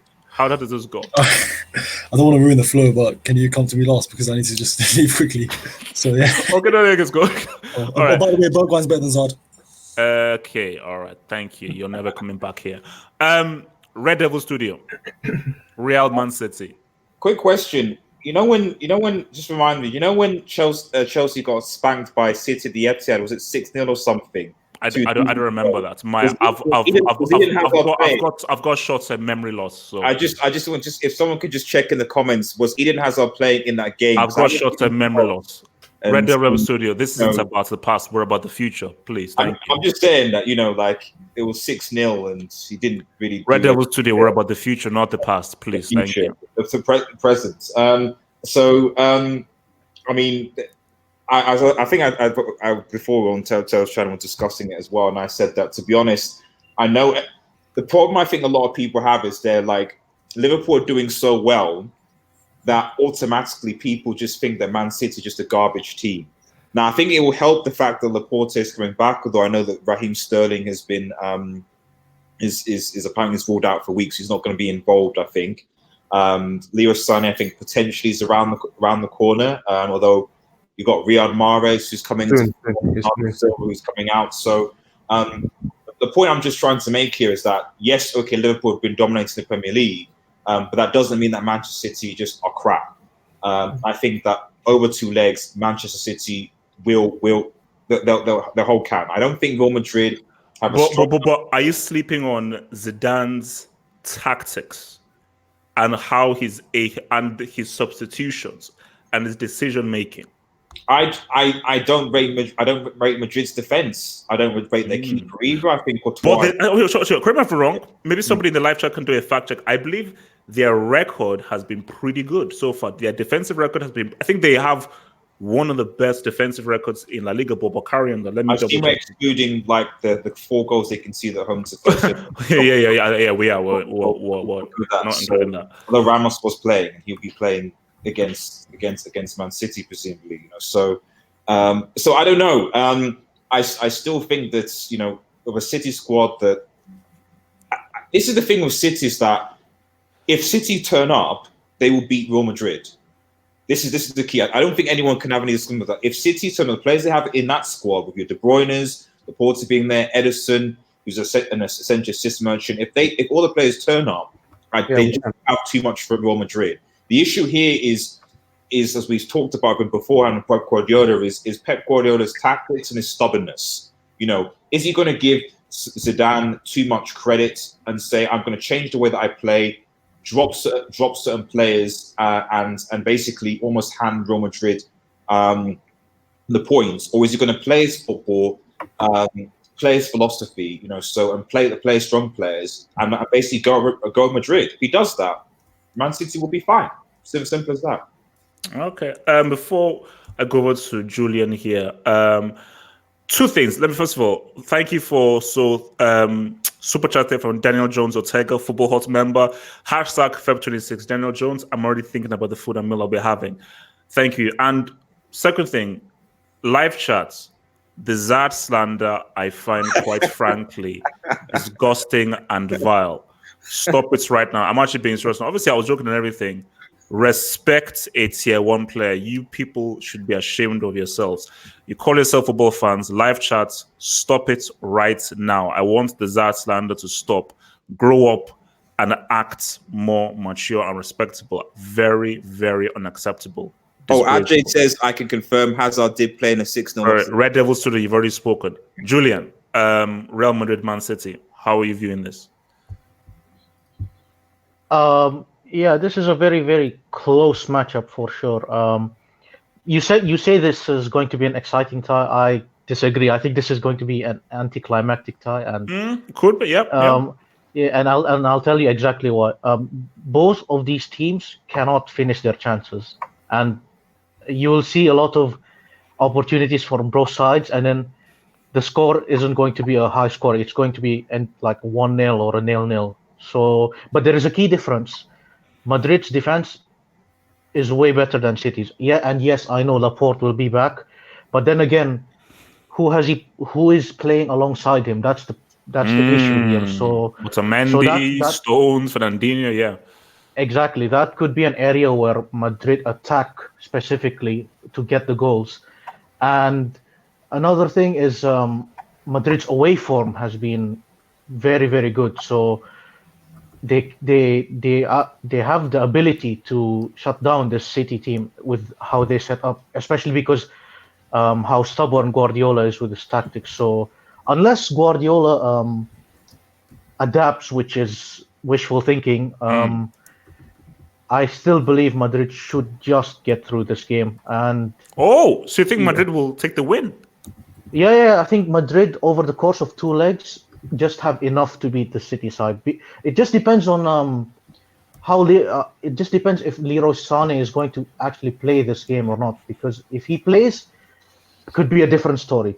City has a good chance of getting through, but because Guardiola has a preference with Sterling, which probably means he's going to play both legs or maybe one of the two, I think Madrid should get by this game and progress to the quarterfinals.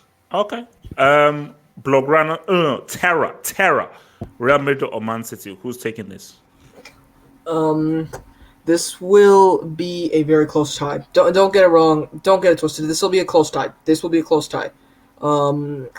Madrid's defense, even if Laporte gets back and Fernandinho gets back to the deep line playmaker position, I still think that Madrid's defense will be better, and the fact that City have the finishing rate that is such an appalling finishing rate will only flatter and more.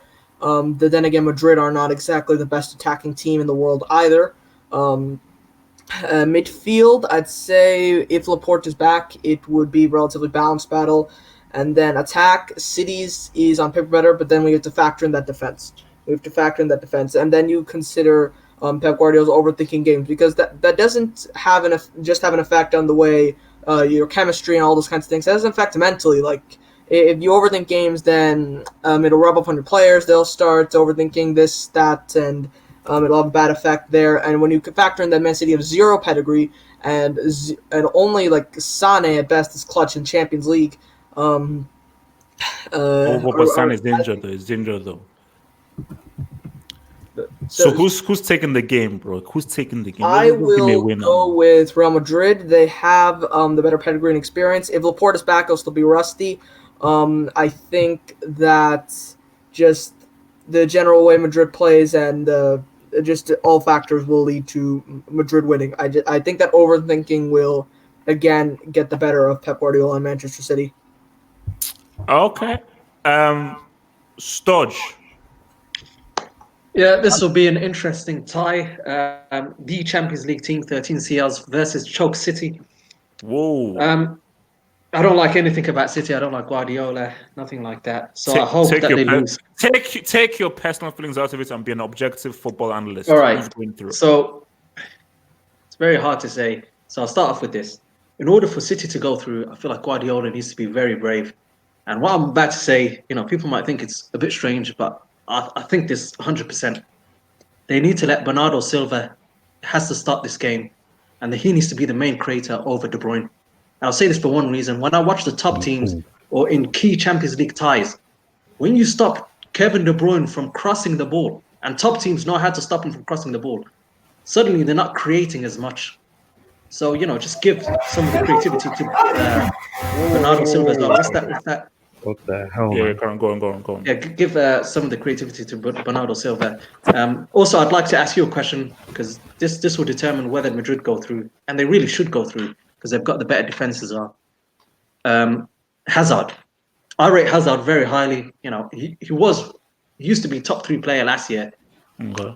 This year, form-wise, injuries, he just hasn't been up to it. So I've got 2 questions to ask you. First, will he be fit for the tie? I'll get back to. I need to talk to my sources. What's the second? And secondly, the last time we gave this guy a 2-month break, it came back obese, eating cheeseburgers. I mean, are you sure he's being kept in condition this time? Can I respond? I want to see the real Hazard. Can I respond? Yeah. That was during the summer, and it was pre-season. Zad knows that it's money time, and when it's money time, which is CL time, he's going to come back looking like Arnold Schwarzenegger from Mount Olympia days. So, Stodge, relax. Stodge, let me tell you right now. Before I go to the guys. If we see Hazard, Real Madrid have a chance. They have a chance. If we see Hazard, they have a chance, but maybe City will go through. Stodge, let me say this right now. Stodge, shush. Stodge, listen. If we see Zad, Man City don't stand a chance. So it's basically, if we see Hazard, who knows? If we see Zad, we're looking at a player that City have no answer for. There is no answer for Zad. I tried. There's no footballing answer for Zad. He can't be stopped. Zad.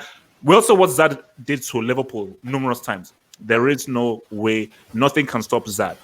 Okay. If you want to beat Liverpool, unleash Zad.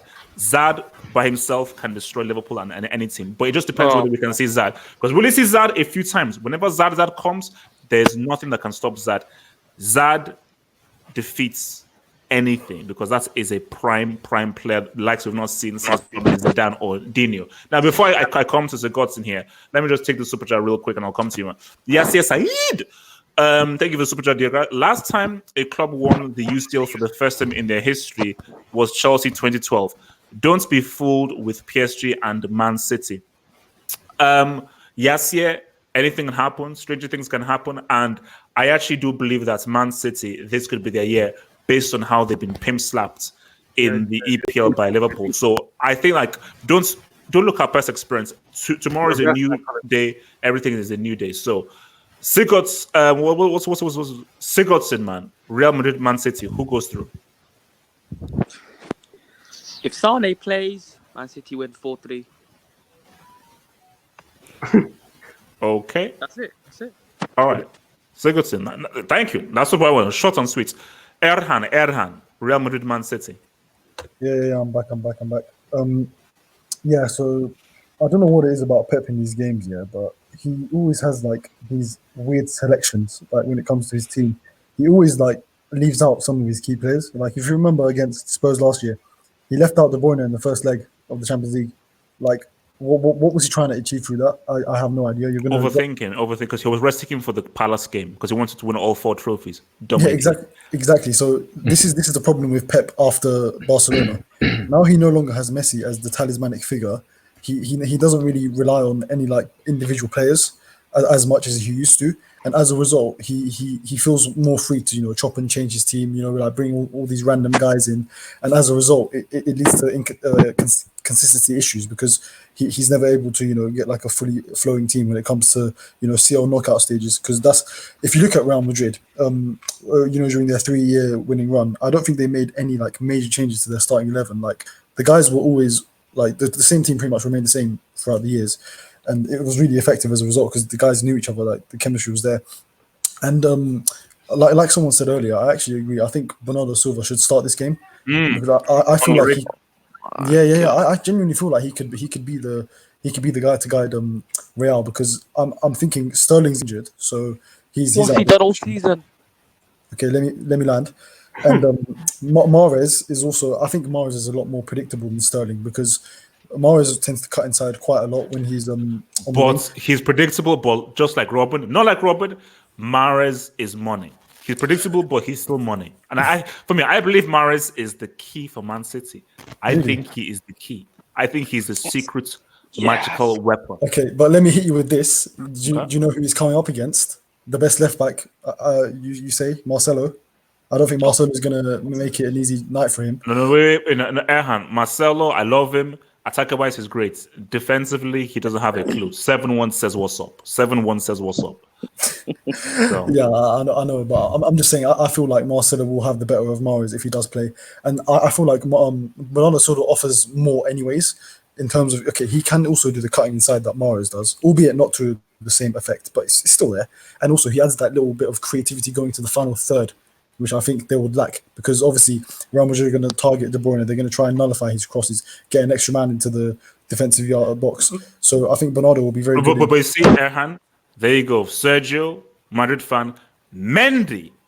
Now, if it's Mendy there, then Mendy will shut down Mahrez most likely. If it's Marcelo, Mahrez will have a field day. So that's the key.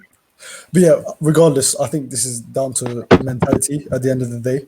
This is about whether Man City can overcome that stumbling block which they've suffered from over the years, where they're like, we're bottlers, like we can't beat these so-called big teams, compared to Real Madrid, who are literally like mentality monsters in the sense that these guys have won it so many times. Like all these players, like they know how to do it, they know how to overcome these opposition.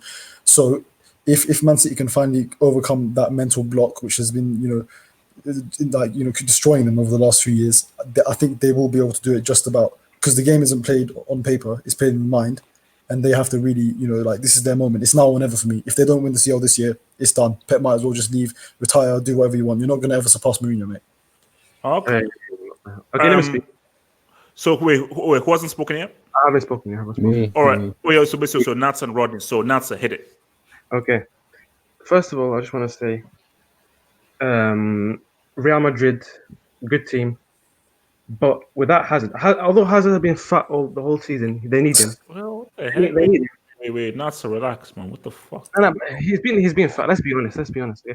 And I want to say one more thing. If Hazard doesn't make the whole Champions League campaign, you have to give him the same treatment as they gave Neymar.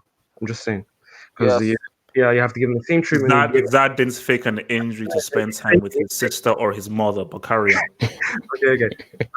The only thing I'm worried about is Benzema against Otamendi, because Otamendi just gives me anxiety every time I see him defend. If Laporte's fit, maybe Otamendi can go with it.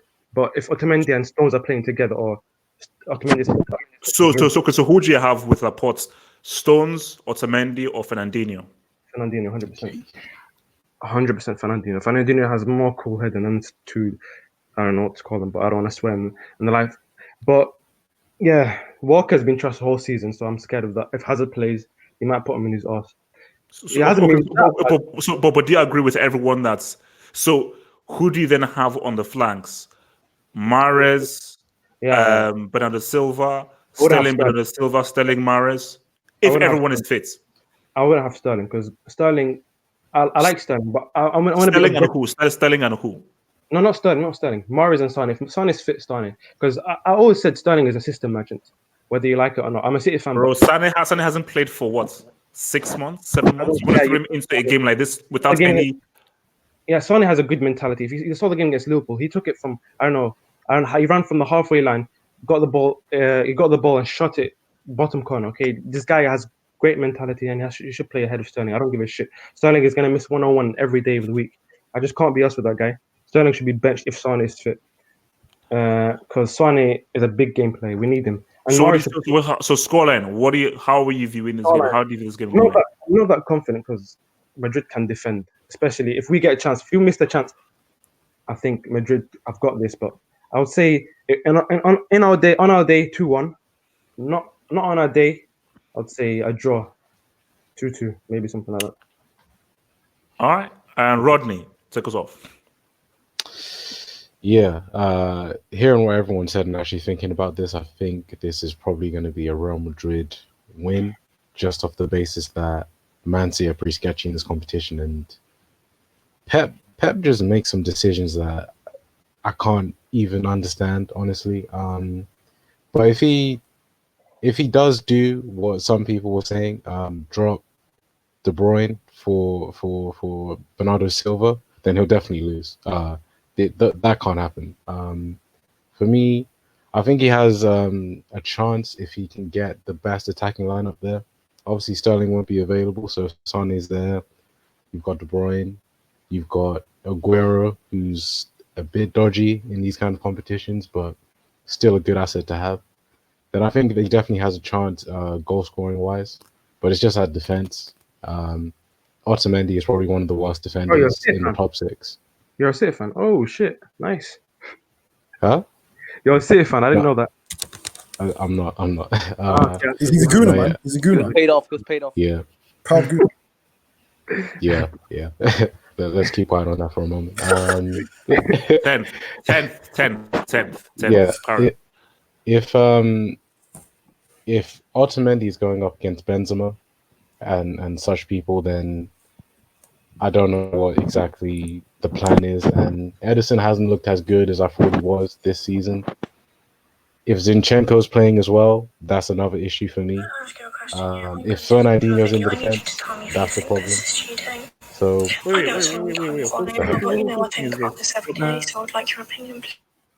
Okay, all right, okay, carry on. Okay, what the hell? I thought that was carry on. Yeah, so for me, I think is the first tie at the Bernabeu as well. Yes, because Real Madrid finished second, so the first tie is at the Bernabeu. Yeah. Okay, yeah, then Real Madrid won. Real Madrid won this tie for me then. Yeah, because they're actually stronger away from the crib. All right, let me take this super chat rule. So Yasir Saeed again with the super chats. Jesus Christ, blaspheming, will come back before Man City or PSG win a UCL. Don't be befooled.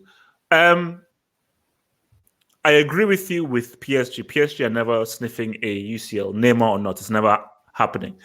Man City, put it this way. If Man City come through, if Man City managed to come through Real Madrid, I think this is their year. Yep. And I think because of what has happened in the Premier League, I think this could be the year if they come through Man City. That's what I feel. All right, guys. What? Go for it. If Pep wins the Champions League, do you rank him over Mourinho? No. How? You asked me a question. When was the last time Mourinho won the Champions League? In 2010?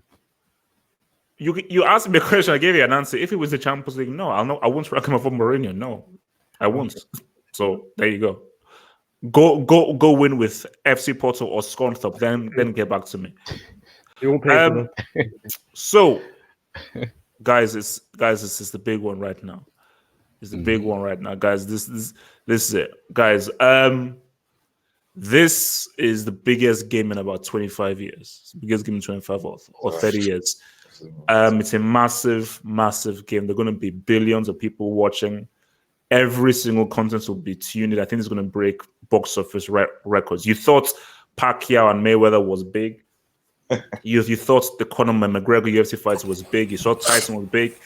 This is going to be watched in deserts, in thingy house, and everything.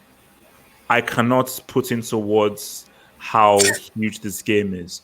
The boys, and guys, let me say right now, in case you don't know, I think the boys are going to be ready. They're trading hard, and they know what's at stake. They know what's at stake. I'm going to give them a pep talk like about 24 hours before liftoff. Going to give them a pep talk. So it's all cool.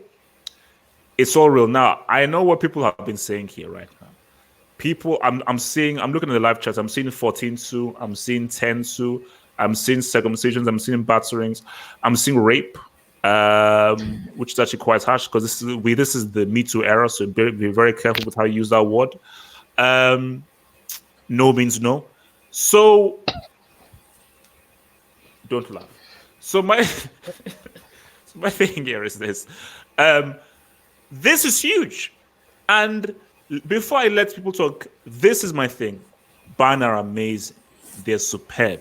Lewandowski is amazing. Their quality. They have amazing teams. There's experience. All that matters is this. Neither Aretha Balaga or Thingy will be playing.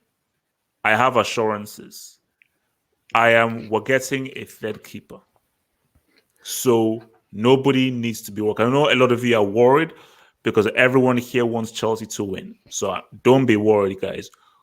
For all of us who are going to be supporting Chelsea for that game, everything will be fine. I am worried. Look. I know. I share your worry. I share your trepidation. If I saw Kepa or Caballero in there, 14-2, 15-2, 18-3, I get it. But guys, we're getting a third keeper. A third keeper is coming. And it's coming to say what's up right now. So I am not going to give a scoreline. I'm not going to give a prediction because I'm currently working on some juju. Yeah, I'm currently working on some juju. So expect a few vids to be dropping very soon because I'm making a visit to some specific people because I think divine intervention is needed. Mock me, ridicule me and everything. Desperate time call for desperate measures.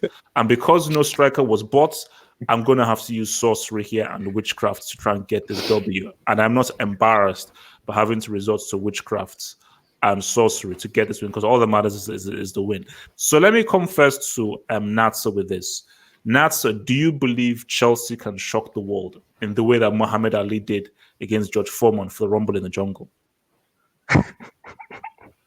What? I didn't actually crack a joke, by the way. So I don't know why you're laughing. Let me ask the question again in a more serious manner. Do you believe Chelsea can shock the world in the same way that Muhammad Ali did to George Foreman in Rumble in the Jungle in Zaire? No, definitely not. Why not? Give me an explanation. You can't just say no without an explanation. Because Lewandowski is gonna open their off open.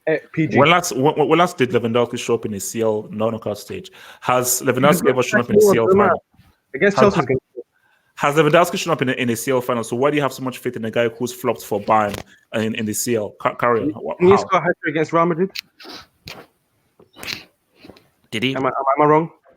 No. That was for Dortmund, where he scored 4 Gs for Dortmund against Real Madrid. Doesn't matter. He's done it. It depends what shirt he did it. Look, answer my question. Who is going through and why? And why aren't you giving Chelsea any chance, man? How are Chelsea that are fourth, bottling every time against Leicester, against I don't know who, are going to win against Bayern Munich? Natsa. 2012. What happened with Chelsea in the league in 2012? It doesn't matter. These are babies. Look at Drogba. Drogba's not a baby. He's got mentality. That guy was something else. These guys. What's Abraham going to do? Has he scored against the top 6? Maybe he's in the top 6. I don't know what you're gonna do against Bayern Munich, but you have a chance still. There's nothing called impossible. But you saying they're gonna circumcise Bayern is just ridiculous. Anyway, Bayern. I said we're going to deliver Bayern. That's what I said. I said we're going to deliver Bayern. Anyway, I'm saying Bayern are gonna go through, and it's gonna be easy with mine. Sorry. All right. Thanks, but no thanks. Rodney, Chelsea. How can Chelsea? I need you to be positive. Whoa! What the heck? What's going on? Okay. Whoa. Damn. All right. Red Devil Studio. I think this might be a sacrifice, HH. Red Devil Studio. Why would you say something like that, bro? Why would you say something like that? Why? For what reason? Because I mean, you saw what they did to Spurs. You know, okay, Red Devil Studio. I want you to be biased. Give me an argument for how Chelsea can do this. I want you to be biased for Chelsea. How can Chelsea win this? Because Chelsea need all the help they can get. So I need a biased thing of how Chelsea can get this win. There's VAR. Okay, so you can't really get away with cheating. Right.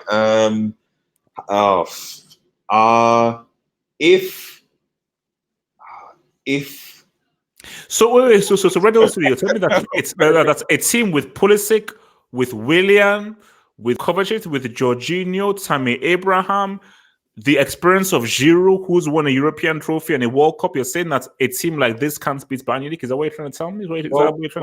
Why couldn't that team beat a 10-man Arsenal side at Stamford Bridge? Because the Champions League is a different competition to the Premier League. In the Champions League, mentality changes like 2012. Right. Okay. Okay, Red Devil Studio, just give me your honest view. I'll say this. Okay, no, just be honest, and then I will. It's fine. Be honest, because at the end of the day, all that matters is what happens on the pitch. But please be honest. Please feel free. Be honest. Go for I will say this: if N'Golo Kante plays ridiculously well for both games, then Chelsea have a chance. If you can marshal the forces, if Lampard can bring some form of stability, and N'Golo Kante in the game, then I think they potentially have a chance, potentially. But I just think that Bayern Munich look like, especially, yes, okay, you're right, you're saying the league form, which I'm assuming is different. But Bayern Munich now look like, especially in Bundesliga, that they're getting into their struts. You know, they're getting into the strut. They know what they're doing. How good is the Bundesliga really? I agree. Well, it's competitive now. We've got 4 teams competing for the Bundesliga title, so there's a degree of competition there.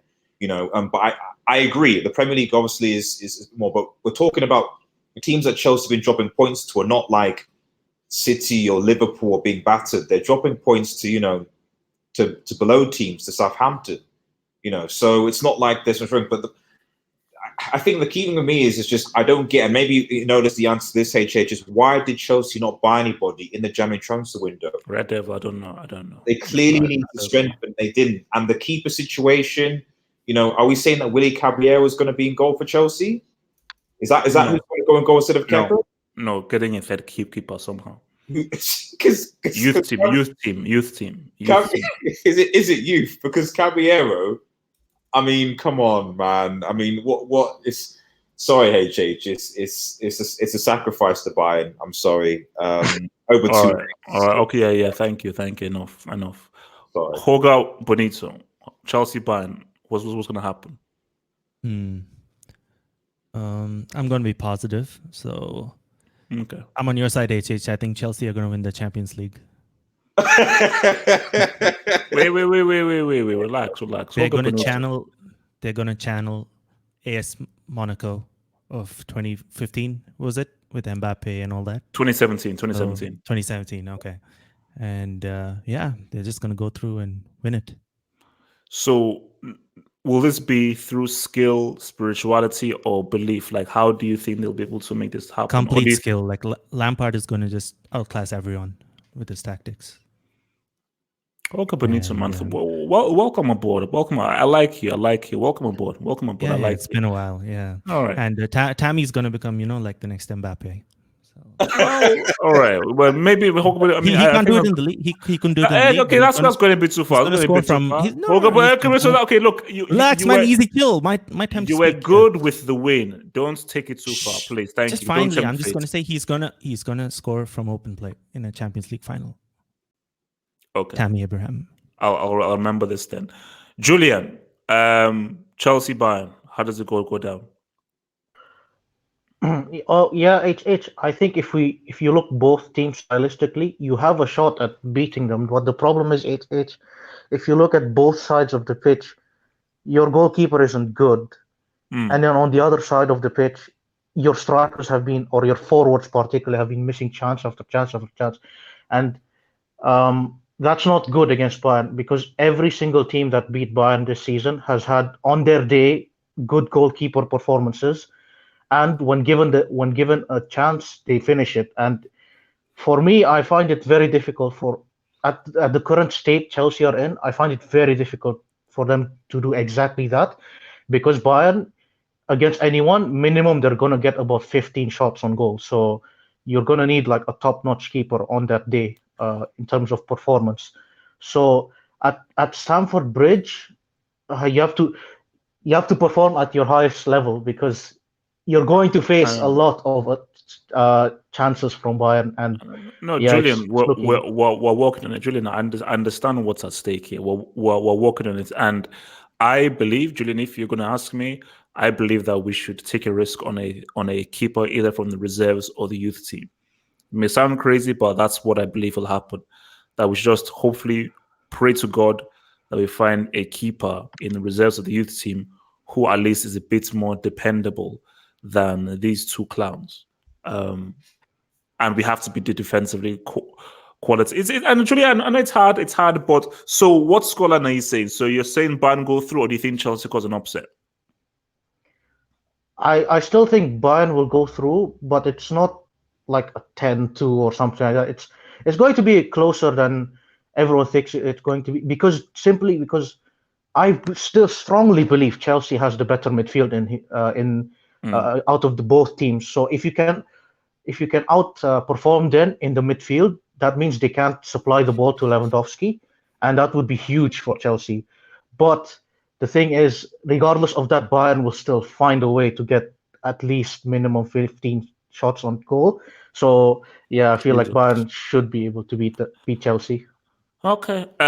Super chat here from Yasser Saeed. I'm sorry, but last time I remember, Drogba retired, Peter Cech retired, Kepa is trash. Your boy Tammy ain't Rashford. Rashford is injured at the moment, and Tammy is still a better football player overall. And Yasser Saeed, there's a thing called hope, there's a thing called belief, and there's a thing called believe. That's what I'm saying. All I just say that you need to believe. Lack of belief, it hurts the soul. Storage XP, Chelsea Bayern. How do you see this turning through? Can Chelsea do something incredible? Firstly, I'd like to say Bayern is way overrated. I mean, people saying 10-2, 10-1, you'd think they're favourites for the Champions League. This is the same team, this is the same Lewandowski that Club put on him Fabinho last year, and he couldn't even get off a single shot. Against Fabinho. And all of a sudden, I'm meant to rate him because he's scoring against Scottish Premiership level defenses. I've never heard of half of these defenders in the Bundesliga. They're like nobodies. They're just gibberish on the back of their shirt. I mean, that's a league where Haaland, a young boy, has went to that league and managed to score 9 goals, and we're meant to fear this. Listen, they've played against Arsenal, no Champions League pedigree. They've played against Tottenham, no Champions League pedigree. Chelsea, they're no mugs. Chelsea aren't mugs. In my opinion, they've got one of the best midfields in the world, better than Bayern's midfield, let's be honest. Kante, Jorginho, and Kovacic is much better than Bayern's midfield. So if they have to dominate the midfield, in my opinion. And I don't want to see that ostrich on the pitch named Mount. If I see that ostrich, Lampard deserves to lose his job on the spot. I don't want to see Mount. Respect ostriches. I used to own an ostrich in Nigeria, so respect ostriches, bro. I don't want to see Mount. I don't know why he keeps on starting. So yeah, they have a chance. Listen, they have a chance, and I feel like this game. I don't. So who's winning, Chelsea or Bayern? Who goes through? I feel like this is going to be another Man United versus PSG. Everyone disrespects Chelsea, but in the end, they'll go through 3-2 Chelsea. Okay. Tara, who's going through, man? This is a bounce. This is kind of a bounce tie. I mean, it's not going to be a blowout. I mean, I think people are just being reactionary on your Chelsea will win CL kind of thing, which is not happening at all. But looking I squarely at said, this tie, I said semis minimum. I never said about winning this year. I said semis minimum. So you said you'd reconsider the hashtag. What happened, bro? What happened? I thought you were, I thought the no, hashtag you was said, oh, Chelsea on the winning thing. I never said Chelsea will win. I said Chelsea semis minimum. That's what I said. So, and just I'm like not to saying add that the will seal of happen. I'm just saying volume. that is what I said a few months ago. So carry on. I also would like to add the CL does not belong to Chelsea, and that the main transfer coming into Chelsea will not be a third goalkeeper, but Allegri in March. But all that aside, I think midfield battle. If this guy keeps starting Mount, then it'll be roughly balanced midfield battle. And it's only balanced because these flipping Bayern bums will keep starting Coutinho, which I will never understand. Attacking wise, Chelsea's Do they good, have but an then answer for Tammy or Pulisic? Do Bayern have an answer for Pulisic or Tammy? Can they stop yeah, that? fine. Fair for fair. The defense is not quite the best, but neither are Chelsea's. And these guys are kids. I've heard someone in the live chat said Tamu is older than Mbappe. For like, are we serious here? So how do we know this attack of kids will turn up against Bayern Munich? How do we know that? That defense is absolutely abhorrent. And again, midfield battle. This guy keeps starting Mount. Then the only thing saving him is the fact that Bayern will keep starting Coutinho. Defense will only be saved because of the fact that Lewandowski never turns up in the Champions League. It'll have to be Gnabry having to rape Alonso for 180 minutes over two legs. Wait. Who told you Alonso is stepping anywhere near a Champions League pitch? Are you out of your freaking mind? What the freak? What? Where did you get Alonso from? From the Chelsea squad list. From players registered in Champions League. I don't care what list. Alonso is not sniffing any pitch as long as I'm around. Bro, what the hell? Alonso. Man. So who's going through, Chelsea or Bayern, man? I'm gonna go Bayern. They have the pedigree, the experience. On paper, they're a better team. They're maybe not the best team at all. They're not the best team at all, but they're a solid team. I think it'll be close, but I'm seeing Bayern Munich go through. Okay. Erhan, is your mic working? Your mic was going a bit crazy. Yeah. Sorry about that. It's all good now. Okay. So I think you said you have to read an essay. So quickly, just give me your thoughts on this, so you can get back to uni work. School is overrated, by the way. But hey, Yeah, I know. Okay, listen. You know I love you, HH, right? You know that, right? be real. I don't give a damn about love. Just be real. Be real. If Chelsea want any chance of winning this game, you need to be praying to God, Allah, Jehovah, Krishna, science, Uncle. Every single. I'm working on witchcraft. Relax. That's all taken care of. I'm working on witchcraft. Because I genuinely don't see how you can get past Bayern over two legs. The attack of Chelsea has dried up completely in the last couple of months.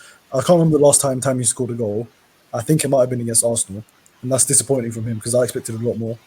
Lampard has this sick obsession with Mason Mount. I think it might be like his nephew or something, because like I don't know why he keeps it's messed up. It's messed up. Like I would genuinely rather see Pulisic in that camera than Mount, because I think he offers so much more in terms of movement. And he plays there for America as well. So yeah, exactly. And I'll give Chelsea their due now. I think if Pulisic plays in these two legs, I think you might have a chance, because think about it. This guy has played in the Bundesliga for how many years? He knows Bayern inside out. He knows their players inside out, because the squad hasn't really changed that much, has it? So I think he could be the key to your success if you are to, say what's up at the bridge, especially because I'm sorry, but I see a resurrection at the Allianz, man. Like Lewandowski. Wait. Bayern, and that's not a fortress. What do you mean? Wait, says who? That's not a fortress. You're talking like if the Allianz is. Bro, this isn't 2013. This is 2020. Schweinsteiger retired, but Simpson retired. This is okay. So I know, man. But listen, it's 7-2, right? My wounds haven't healed from that day. Like Tottenham and Arsenal have both borne the brunt of Bayern Munich's, wrath, and I think Chelsea, as the third best club in London, is the next one to obviously have to experience that. So I'm afraid, you might put up a good fight in the first leg or at home, and then you get excited, and then it'll come to the Allianz. Kepa will make about 3 mistakes. You concede about 6 goals. Kepa isn't playing. He's not playing. So Even okay, Caballero is basically. Caballero isn't playing. We're getting a third. We are going with a reserve keeper. Okay, so you might as well go and goal then, because it's not going to make much of a difference. No, we'll just get some guy from the road. It doesn't matter. All right. Yeah. Before I come to Mr. Rodney, Red Devil Studio, Chelsea sacrifice incoming. Thank you, Red Devil Studio. Thank you. See, now here's some positivity. So, Red Devil, thank you for finally coming around. For Chelsea will deliver a sacrifice to Bayern. Red Devil, thank you very much for your belief. Thank you. Rodney, Chelsea, Bayern, how's it going to go down? Well, if Frank Lampard is allowed to sub himself in Mason Mount, then Chelsea have a chance. But honestly, Bayern seems to have picked up form a little bit looking at them in the Bundesliga. And if... Rodney, why does it sound like you're broadcasting from Iraq? Can you not hear me? I can hear you, but it sounds like you're broadcasting from Iraq. But carry on. Okay, either way. Yeah, if Lewandowski as well is playing against the likes of Kepa, Rudiger, Christensen, then that's problems right there, in my opinion. And if Marcos Alonso is playing, Aspilicueta is playing against like Gnabry and such people, then that's problems as well. Just give me a scoreline and who's going through, man. Just get over and done with. Give me a bloody scoreline, man. I don't think Chelsea will win at home, so I'm gonna say what? Have you seen how they've been playing at home? So Chelsea, wait a minute. So Chelsea are just gonna bend over and get done at the crib. Well, I mean, they were supposed to be Ajax. They were playing against 9 men. They couldn't do that. They were supposed to be Arsenal playing against 10 men. They couldn't do that. So I think over 2 legs will probably be like 4-1 to Bayern. Okay. All right. 4-1. All right, before I come to Marv, let me just hear some of these super chats. From Federico Mawari, thank you for the $5 super chat, dear sir.